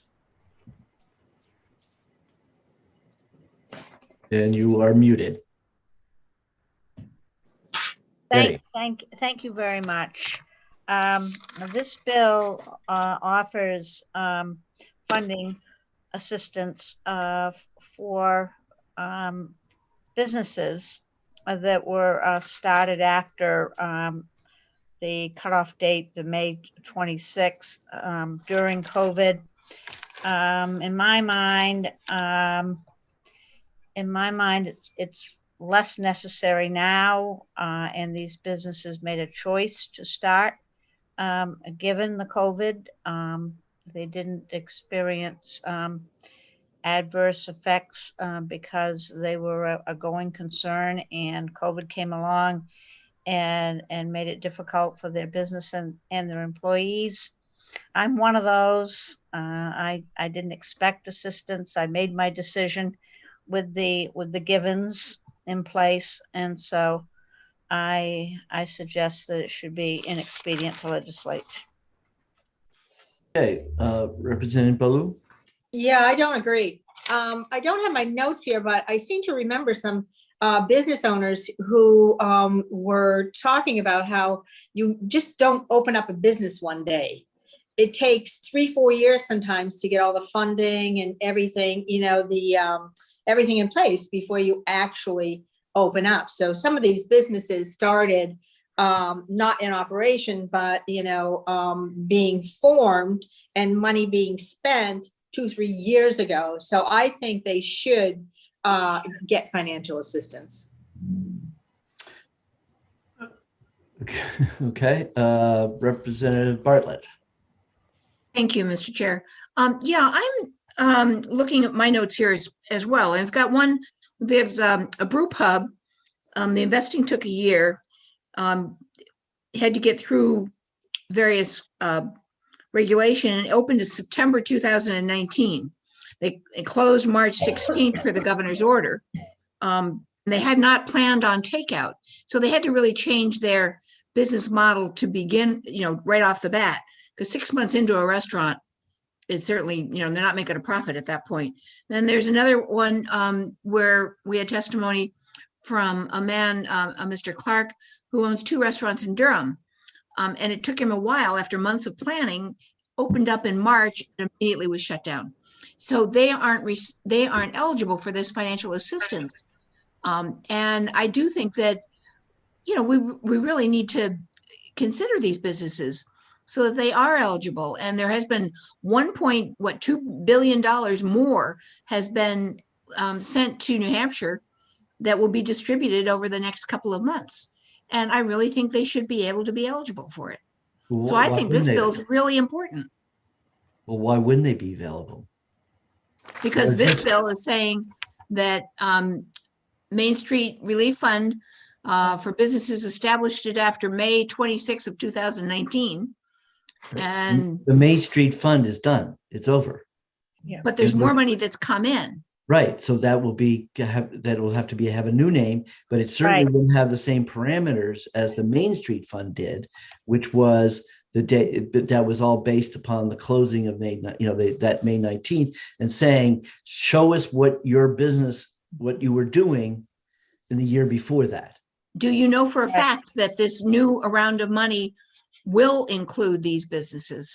So because there's money still left over that has not been distributed from the first relief fund. I know for a fact that the PPP money that was which I guess they just ran out, was absolutely available to everybody. It wasn't limited to anybody. Right. And that the new funding that's coming in, the committee has not determined exactly how that's going to be doled out. But that it certainly would not have the same requirement that Main Street Fund did. Right. Because that Main Street Fund was an emergency funding at that moment, and it was based upon what your business did the year before. So if they were to do it again this year, they wouldn't take that model. They would be picking up a new model, which is how to help businesses to go forward. And that would be all businesses, and certainly would not have that requirement involved in it. Yep. So yes, all new businesses, all those businesses who didn't get funding under that program would certainly be eligible for any new proposals that is going forward. Yep. So what if these businesses had to close after 6 months and they didn't have the financial ability to reopen because they weren't eligible for that first one? Are you saying the second one will apply to those businesses?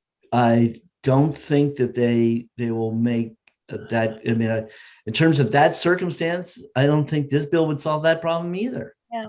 You got to have some specific funding mechanism that you say is okay. We're going to fund businesses that closed and then reopen.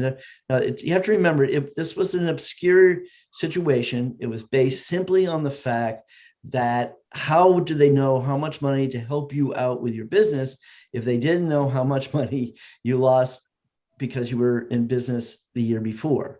Well, insurance companies do this all the time for a business income loss. It's not easy, but it certainly can be done. And I think this is all the more reason why the governor needs to be disclosing where the money has been distributed under his largesse. This bill is say, we hope he will do something. This bill doesn't do anything. Right. And it really sends a false message that saying that we are doing something when we're really not doing anything. And like I said, the new money that's coming in will be spent, that they will not be using that requirement that particular, Main Street program did have, because that was in the beginning of the COVID crisis. Right. Next up, Representative Abramson. Yeah, this is more of a question. I mean, if there had still been money in this fund, specifically the Main Street Relief Fund, or at least by the time this bill gets signed, were to be signed by the governor, for these businesses that began operation after May 26th, 2019, how could they have, or would they have any funds or revenue, or is it even possible for them to have any funds or revenue to qualify for this? Right. Maybe if anybody, I'm not asking this as a rhetorical question, I'm asking this as an actual question. Is there any possible way that a business that's not even operating could have revenues before May 26th? Okay. Representative Ham, did you want to speak Uh, again? Yes, and that was part of my thought. I looked at it and there's no way I could fill it out. I had no revenue. I could not fill out an application very accurately. I couldn't say what I was going to do or not do. So I just feel that this late in the COVID process that it was a program based on certain criteria, and a program would be good perhaps for folks that struggled or didn't make it. But to me, it didn't seem like this was the one, and there were rules. And if you came after that date, well, you don't qualify. Representative Herbert. Yeah, I'm inclined to vote with my colleagues across the aisle here. It's very, this is in such huge flux. I find I'm uncomfortable making law at this point in time when we really don't have, as you said, I think there's at one point something, yada, yada, yada, yada, a bunch of zeros that are coming into New Hampshire more. I just think that it's not our business to be.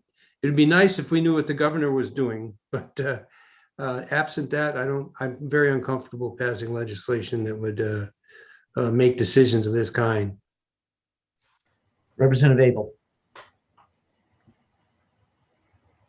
Yes,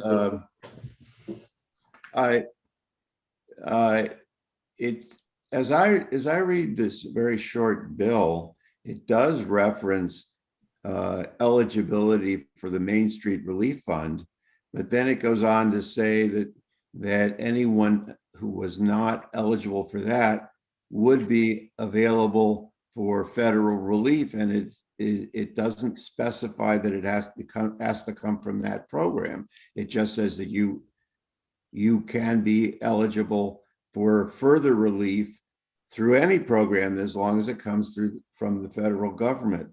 So I think that we should, in fact, go forward with this as a statement of what the legislature's intent is, and that it would make a big difference if this were passed. So I urge us to pass it.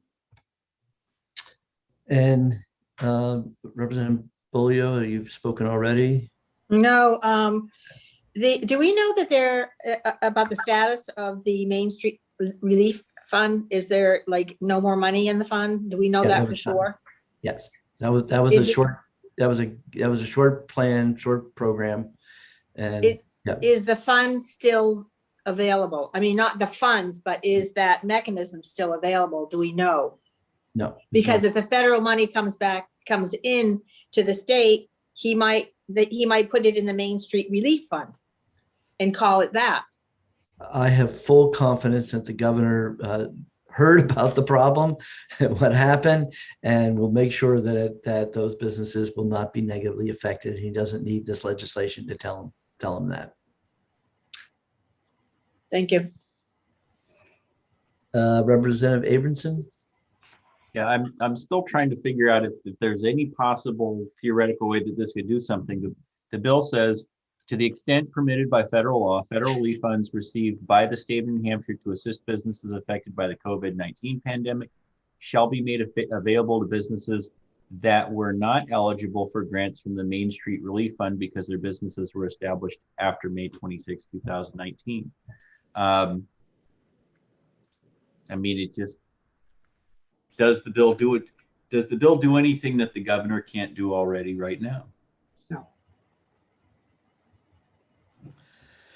Okay. Everybody, the motion is That's an open question. It's not a rhetorical question. I'm asking if there are any of the supporters of the bill who can think of a single example. When we if someone wants to, okay, so Representative Van Houten, would you like to answer him? Okay.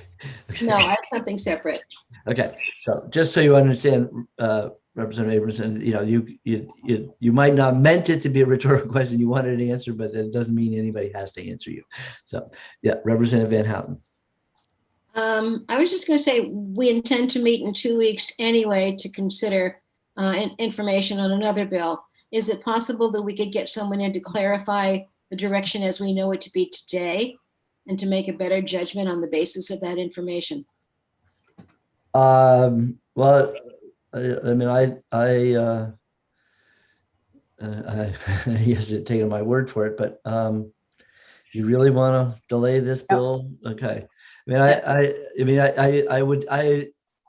It would have to be you to go out and find something, okay? Because I talked to Taylor and he told me that, whatever new money's coming in, it's going to be whatever new rules, whatever new parameters. I know there's a bunch of parameters because it's the money's going, through the state, this new federal money, and the feds have plenty of requirements as it is. But to whether there's anything in here where there's going to be actual direct payments by the state to businesses, I don't know if that's the question you're asking. But if you'll have to go out and find that answer. But I mean, my comment, what I heard was, who knows? Who knows? They're still trying to weed through, I guess, what the requirements are. But it was clear that this bill was about an obscure event that was set based purely on how do we decide how much money to give a business, and the only way we can do that is we got to look at what their books were a year prior. I'm just concerned that we could potentially close doors to businesses, much like Representative Bull, you were saying, who did invest time and energy and everything. The problem I have with that is if you're assuming that the governor would, when this bill showed up on his desk, he would veto it and then say, screw those people. I'm going to, I don't know. I can't, it doesn't make any sense to me, the bill in the first place, because I mean, it was an obscure event. It's sure thing that happened. But then and it's all about the governor ordering the governor to do something, and the governor has to sign or veto the bill. So I just don't understand why it's legislation in the first place, myself personally. But if you want to wait, since we are agreed to take up another bill, we can wait another 2 weeks on this bill. That's fine. That would be good. All right. So Representative Ham, are you willing to withdraw your motion? Yes, that would be good to get some more answers. Absolutely. Since we're meeting again anyway. Okay. And Representative Petusek, you're willing to withdraw your second? I do. Okay. John? All right. John, Yes. would you be willing to reach out to Taylor to get a statement from him on the basis of what he knows to be the situation? I could certainly, he's kind of hard to get hold of, but I'll try. I'll be trying. I will reach out to see what I can get from him to clarify. He doesn't like to. He doesn't like to wade too much into legislation, and But if you could, if you want to phrase the question you want, I will forward that question to him. All right, I'll check with you offline after I have a chance to think about this. Thank you. Okay. All right. All right. Senate Bill 124, the omnibus insurance legislation. Representative Hunt, seconded by Representative Petusek, moves ought to pass. Is there anybody question? This is 4 different items. They're all related to allowing different industries to be able to and sell insurance products without being insurance agents and licensed agents. So Representative Abramson, you have a hand up? Yep, I just wanted to re-bring up the same issue that I brought up during the public hearing, which is that I don't like omnibus legislation. Out on the seacoast, we did campaign against omnibus legislation where you put 4 issues together. It is a legitimate, it's a legitimate question about whether 4 different insurance bills are germane to the same subject, and I felt that we should vote individually on these 4 bills on the floor. They're all 4, I think, are bipartisan, but I felt strongly after seeing some of the comments after the flurry of real omnibus bills where they had 35 or 40 different bills, unrelated bills packed into one. And you saw the public comments when you had unrelated bills that were all put together into a single omnibus bill, that the public generally didn't like that at all. And I didn't see that the Senate was saving us any time by taking 4 bills that had 4 LSR numbers. They all had different sponsors and co-sponsors. And it makes the hearings very, very difficult to do that. So I feel like we need to, contact the Senate or something and just say, please don't bundle bills together and send it to the House. Would you feel better if we amended the bill and took the word omnibus out of the title? No, they started in the Senate as 4 separate bills. They're arguably germane. They're all on insurance agent issues. But I really felt like each of these bills deserved a separate hearing. It makes the hearings much more complicated. And you may have a few members of the House who support, say, 3 of these bills and then oppose 1. Do they have to vote no on the entire, do they have to vote no on 4 bills at the same time? Under our state constitution, we vote on each bill as an individual bill. And coming to the House this way, I felt that it's, we have to do this on the budget, obviously, where we vote on, lots of different items, but I didn't feel that this was right. Okay. Representative Van Houten. Okay. Representative Bartlett. I'm fine with this bill. I think that we did have a chance to talk about the issues, to get questions answered. It's got good support, and I'm going to vote to support the amendment, support the motion to pass it.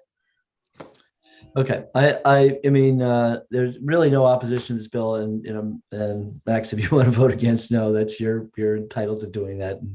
But yeah, I understand that we all have our certain things that are important to us. So, all right, so let's just go forward with the ought to pass motion. Any more discussion on ought to pass on Senate Bill 124? Seeing none, the clerk can call the roll. Representative Petusik. Yes. Representative Oswald. Yes. Representative Emmons. Somebody say something? Yeah, keep. Representative Amerson. I'm sorry, are you calling on me? Yes. I'm voting no. Representative Ham. Yes. Representative DePalma. Yes. Representative Greason. Yes. Representative Johnson. Yes. Representative Terry. Yes. Representative Bartlett. Yes. Representative Abel. Yes. Representative Herbert. Yes. Representative Van Houten. Yes. Representative Fargo. Yes. Representative Weston. Yes. Representative Bilyeu. Yes. Representative Burrows. Yeah. Representative McAleer. Yes. Representative Hunt. Yes. So it's 18-1.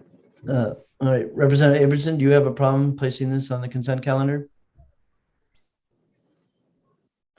And if it goes to consent, am I not able to write a minority report on this? That is true. So you want to okay.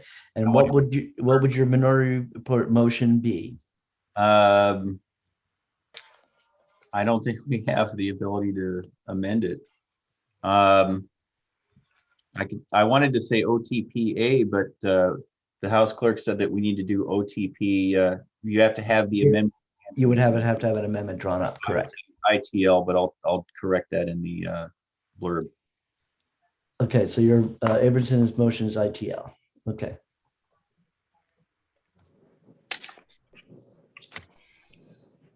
Okay.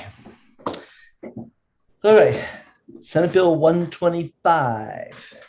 By Representative Hunt and second by Representative Petusik moves the amendment to 125. Does anybody have the amendment number handy? 1237H. 1237H is correct. And we did have a hearing, so I think pretty much everybody, we've kind of thrashed through this. So I think it's pretty straightforward, but I think it's a good step in getting the helping the brewers, the beer manufacturers, and there's a little bit of something in here for everybody. So I think it's worthy to be passed. So any other discussion on the motion about to pass on the amendment? Seeing none, the clerk will call the roll. Representative Petusik. Yes. Representative Osborne. Yes. Representative Hammond, yes. Representative Abramson. Aye. Representative Ham. Yes. Representative De Palma. Yes. Representative Greason. Yes. Representative Johnson. Yes. Representative Terry. Yes. Representative Bartlett. Yes. Representative Abel. Yes. Representative Herbert. Yeah. Representative Van Houten. Yes. Representative Fargo. Yes. Representative Weston. Yes. Representative Bellew. Yes. Representative Burrows. Yes. Representative McAleer. Yes. Representative Hunt. Yes. 19-0. Okay.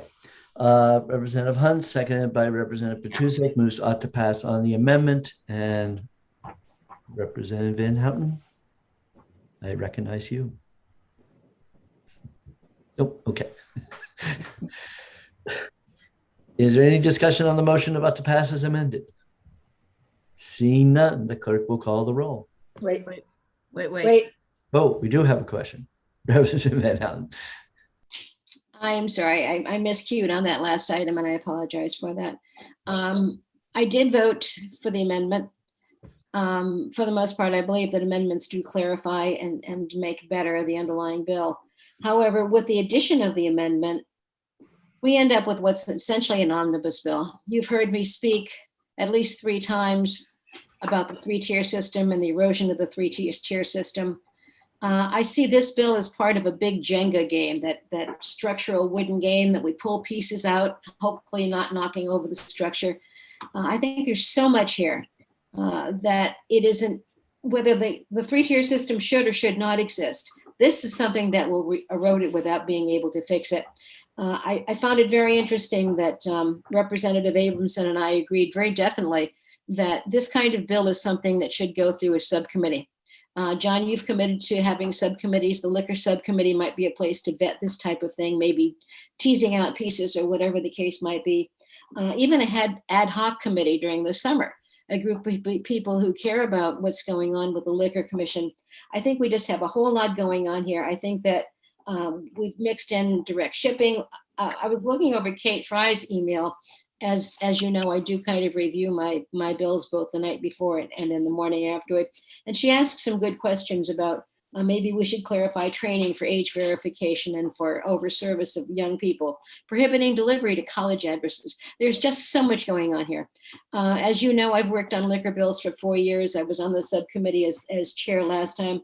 So I am sensitive to some of the issues here, and I am really sensitive to small business. I worked with Representative Petusik on some tourism related to alcohol bills. It is just such a major, big ball of wax that we would be doing justice to everybody all the way around to retain this bill and to work on it, to really work on it. And maybe as we're working on it, to take a good look at the 3-tier system.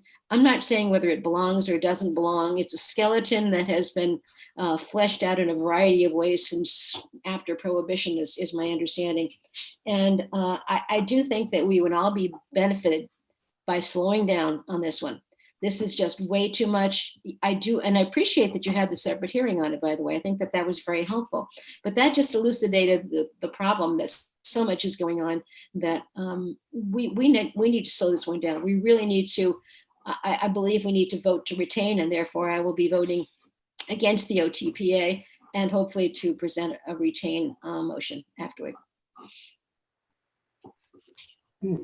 Okay, Representative Fargo. Yeah, I have to agree with Connie on this. I really do think we should retain this. I think there's a lot here. I think even after the audit of the Liquor Commission and the potential changes that might be happening there,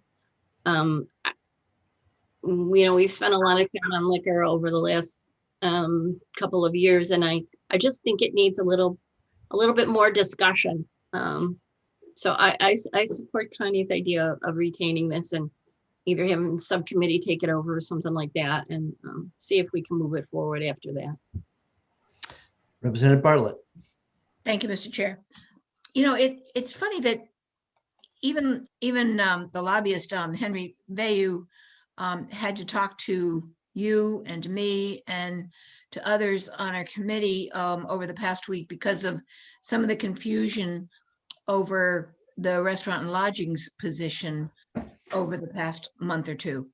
And I think that certainly there have been a number of questions that have come up on this one, even among the lobbyists and how they presented to us.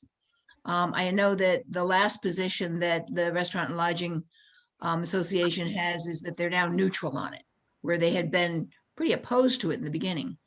I think that there is validity in retaining this.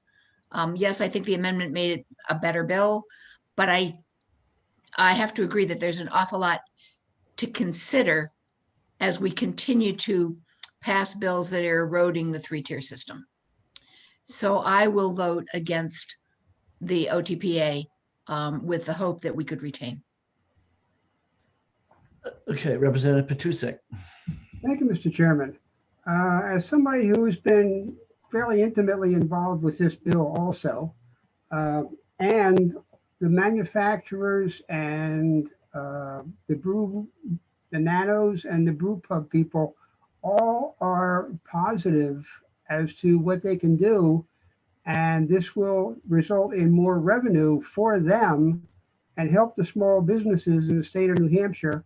I'm going to vote to OTPA this and move it on so that these small businesses this summer will have the opportunity to gain the increased revenue.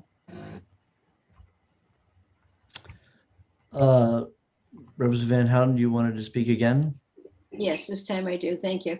And I agree with Representative Patusek. I support small business. I support these young startup businesses that we're looking at, but I think it's incumbent upon us to get the legislation right.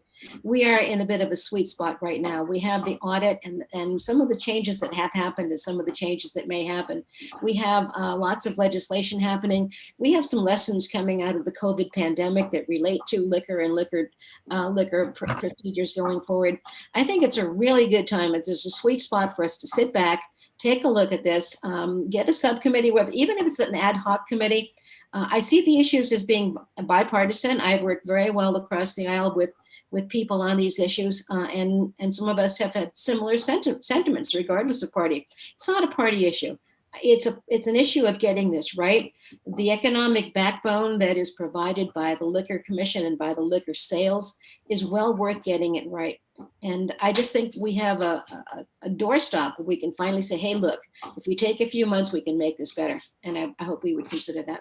I would like to vote to retain after the OTPA is spelled. Thank you. Okay. Just retaining something is meaning that we can identify something specific that we want to fix or change or revisit.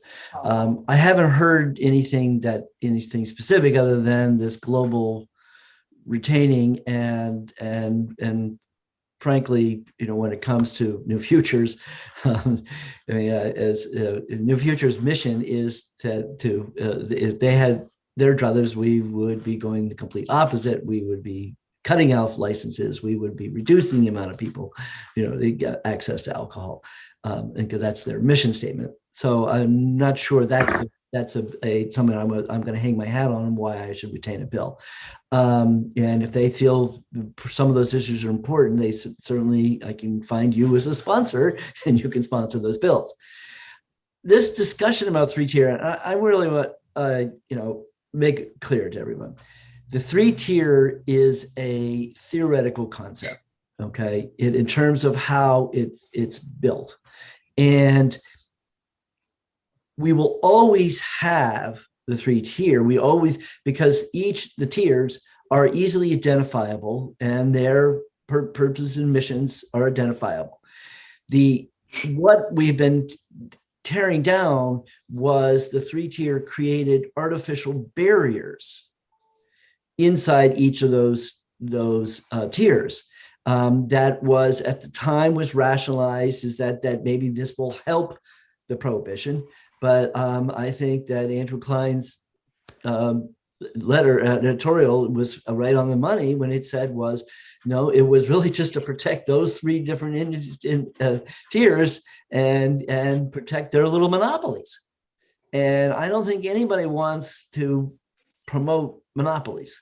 The idea that we're going to, pause and see whether we want to revisit, go back to monopoly or go back to some three-tier limitations, that does not make sense to me either.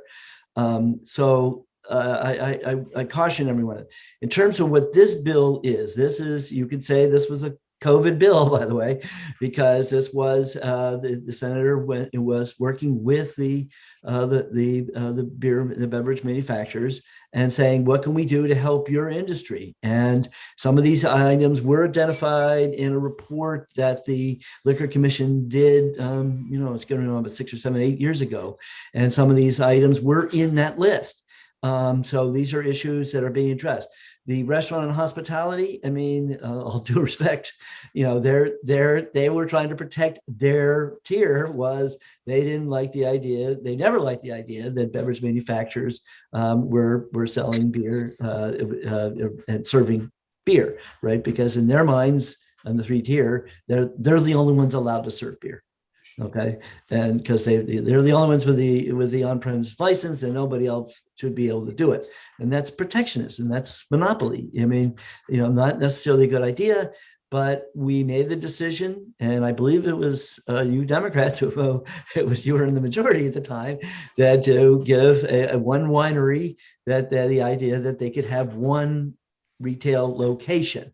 And I personally, point out that's a violation of the three-tier, but I was willing to go along with it because I think that it is appropriate that once we made the decision that we want to allow liquor, beverage manufacturers or wine or whatever to be able to have tasting rooms and have the opportunity to give people to get that product, get to taste it and buy it from those locations, that it might make sense that somebody might be in a zoning where the community doesn't think it's a good idea that they have that parking and traffic or whatever consumers coming in there, and that maybe it is better to have a different location for them to do that tasting room. So I was willing to go along with one, and one is one.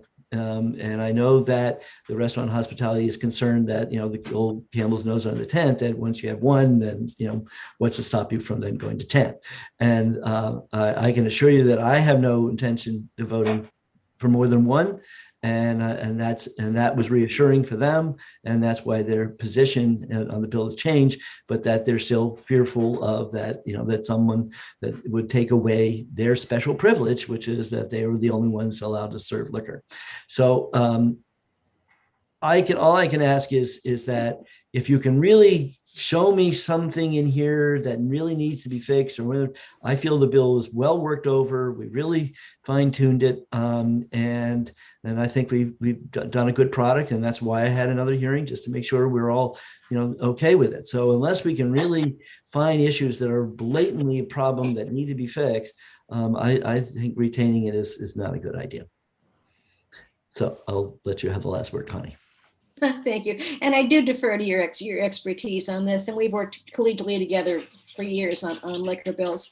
The primary point that I'd like to simply leave us with is the idea that cut and paste doesn't always give us a chance to look at doing things better. Taking a step back and looking, we've got a bill here with direct shipping in it, and we've got samples that can be up to a quart. There's just a lot going on here, and I think there might be a lot of value here. But let's take a step back, and let's not just cut and paste the whole time. Let's take a look at the entire structure. Let's not play the Jenga game, try to see which piece will be pulled out and topple the structure. That's my request. Thank you. Well, I would certainly would give the charge to the liquor subcommittee to spend some time and try to identify how they would try to rewrite the liquor statute in a way that works better. But I'm telling you, I attempted that a couple of times, but I had my head handed to me. But I would say at this point, it is as Byzantine as it looks. It's an awkward situation, but it's this and zoning are the only mother may I laws that we have. So it's kind of the nature of the beast. So, okay. Having no more hands up, the motion is ought to pass as amended. Is the question clear? The clerk will call the roll. Representative Matusik, Yes. Representative Osborne. Yes. Representative Ammon, yes. Representative.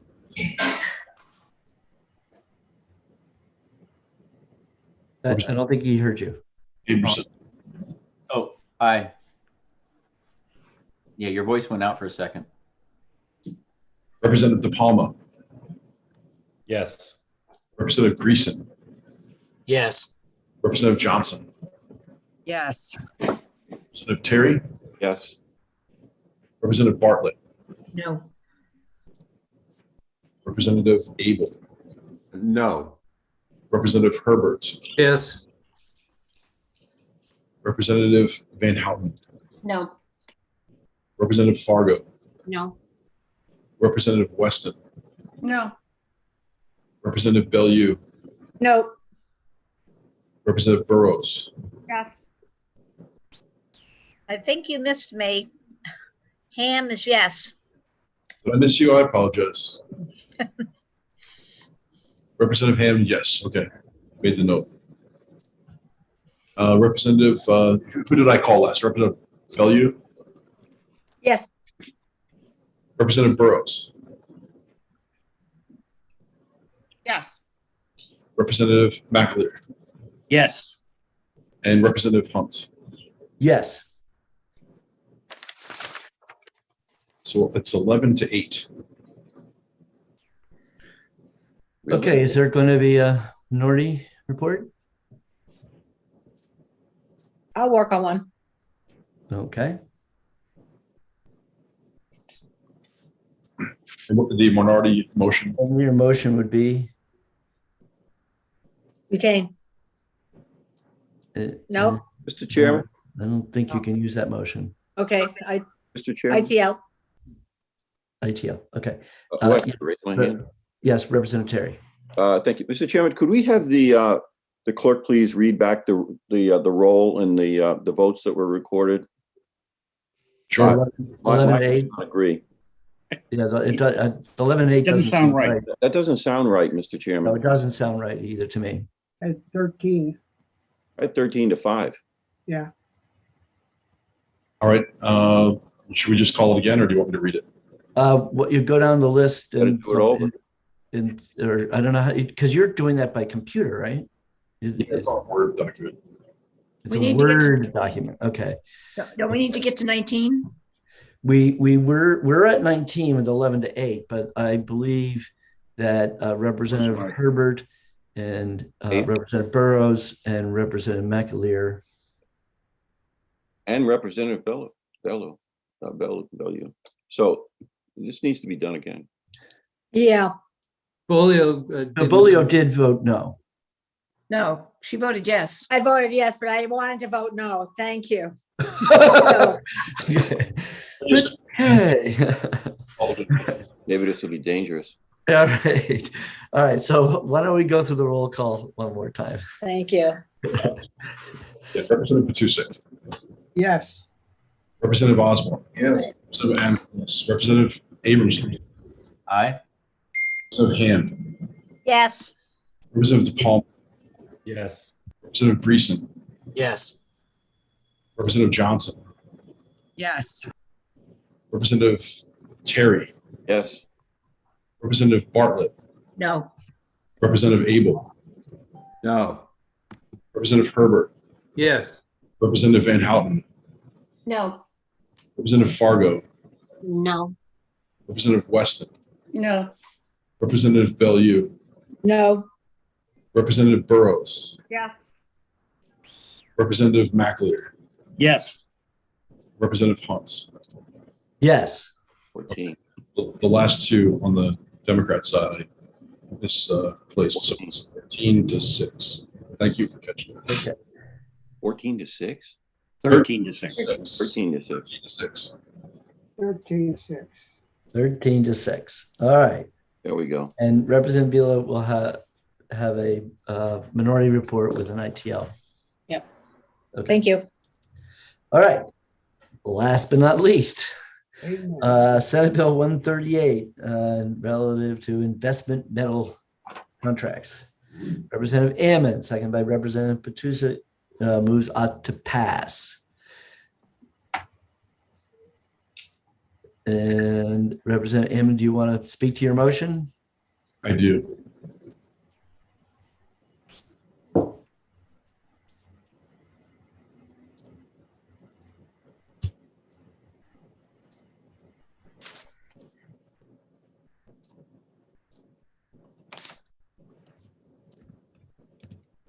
Where is he? I'm here. I'm catching up. I have Sorry. documents that don't cooperate all the time. So 1 second. All right. So this is Senate Bill 138, investment metal contract. So I move all to pass on this. This brings investing in commodities such as precious metals and other items of value into the 21st century. It changes the definition of it actually adds a definition that allows commodities to be instead of the person receiving them. So instead of ordering, let's say, gold or silver online and having to receive it physically to your residence or someplace that you control, this allows for a delivery to be made to a depository, such as a bank, warehouse, storage facility that's licensed and regulated, and that'll count as the purchaser having received it as physical delivery.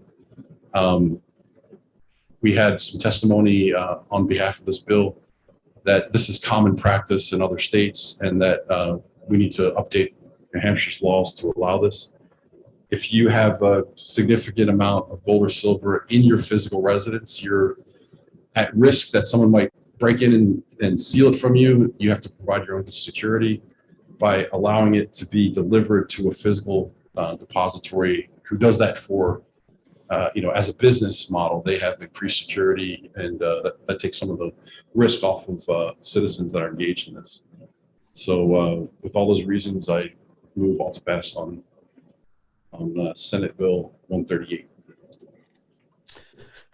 Great. Representative Herbert. My question is, you mentioned silver and gold. Are there other metals that would be involved in this? Are we asking For Representative Ammon, for the sponsor? Bill, Representative Herbert, the answer is it talks about investment gems, investment metals. It's all in the bill itself. Right. So if it's an investment type metal, I'm pretty sure that people don't choose aluminum as an investment metal. Well, you can do platinum. But platinum would definitely be in platinum, gold, and anything that and then also when they talked about the gems, it definitely had a feeling that this was kind of metals that would be used for jewelry. Yeah. So another question. Further question, inquire. Just to get my mind clear of this. So in effect, this is an operational type of legislation that allows, I'm familiar with stocks and bonds, but somebody else is holding the paper. Right. So this allows storage to be done sort of automatically at a place that you do business with. Correct. And but out of state. In other words, if it wasn't an in-state problem, it was an out-of-state problem. So if you're buying chunk of metal and it's in California, it doesn't make sense to ship it to New Hampshire just to have it for a period of time until you decide what you're going to do with it. So that you can leave it there in California. Okay, thank you. Okay, Representative Abramson. Can you hear me? Yes, we can.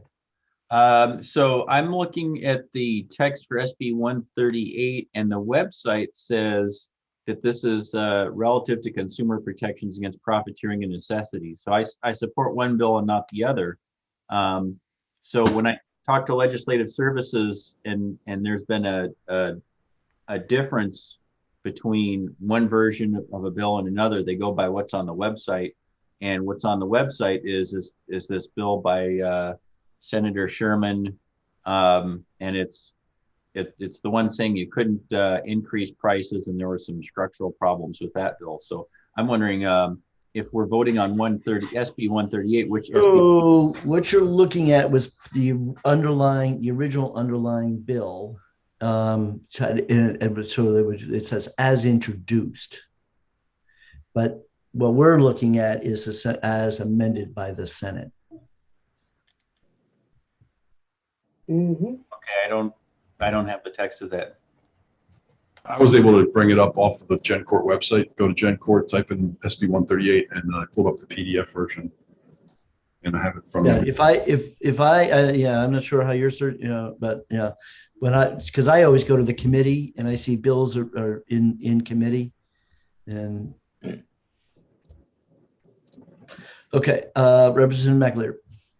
Just to maybe talk to Mr. Herbert, Representative Herbert. This is really exactly like if you had a stock bond account at Merrill Lynch or any other. You probably wouldn't take receipt of the stocks. In this case, it's a little bit very similar. And the reason you don't want to take receipt is if you have these precious metals in an IRA account or a 401k account, and if you took receipt of them, you put yourself in a taxable position. So you don't want that. So it's convenient for somebody investing just with non-qualified money, but it's an absolute mandate for folks that are investing with qualified money. You don't want to take constructive receipt because you'd have to pay taxes on it. Thank you. Interesting. Okay. Any other questions? Seeing none, the motion is ought to pass. On the roll. Representative. Yep. Yes. Representative Oswald. Yes. Representative M. Yes. Representative Abramson. Oops. Aye. Representative Ham. Yes. Representative De Palma. Yes. Representative. Yes. Representative Johnson. Yes. Representative Terry. Yes. Representative Bartlett. Yes. Representative Abel. Yes. Representative Herbert. Yes. Representative Van Houten. Yes. Representative Fargo. Yes. Representative Weston. Yes. Representative Bellew. Yes. Representative Burrows. Yes. Representative McAleer. Yes. And Representative Hahn. Yes. 19-0. Yay. Okay. All those in favor of placing 138 on the consent calendar, please say aye. Aye. Those opposed, so moved unanimously. Okay. All right, so we have these two bills left. And I will schedule something for 2 weeks. And I did get I got a text from Henry, and it's about the governor's ruling. So there might be another bill here that we might have to check the effective date on because of the governor's ruling of ending the COVID emergency order. So stay tuned on that one.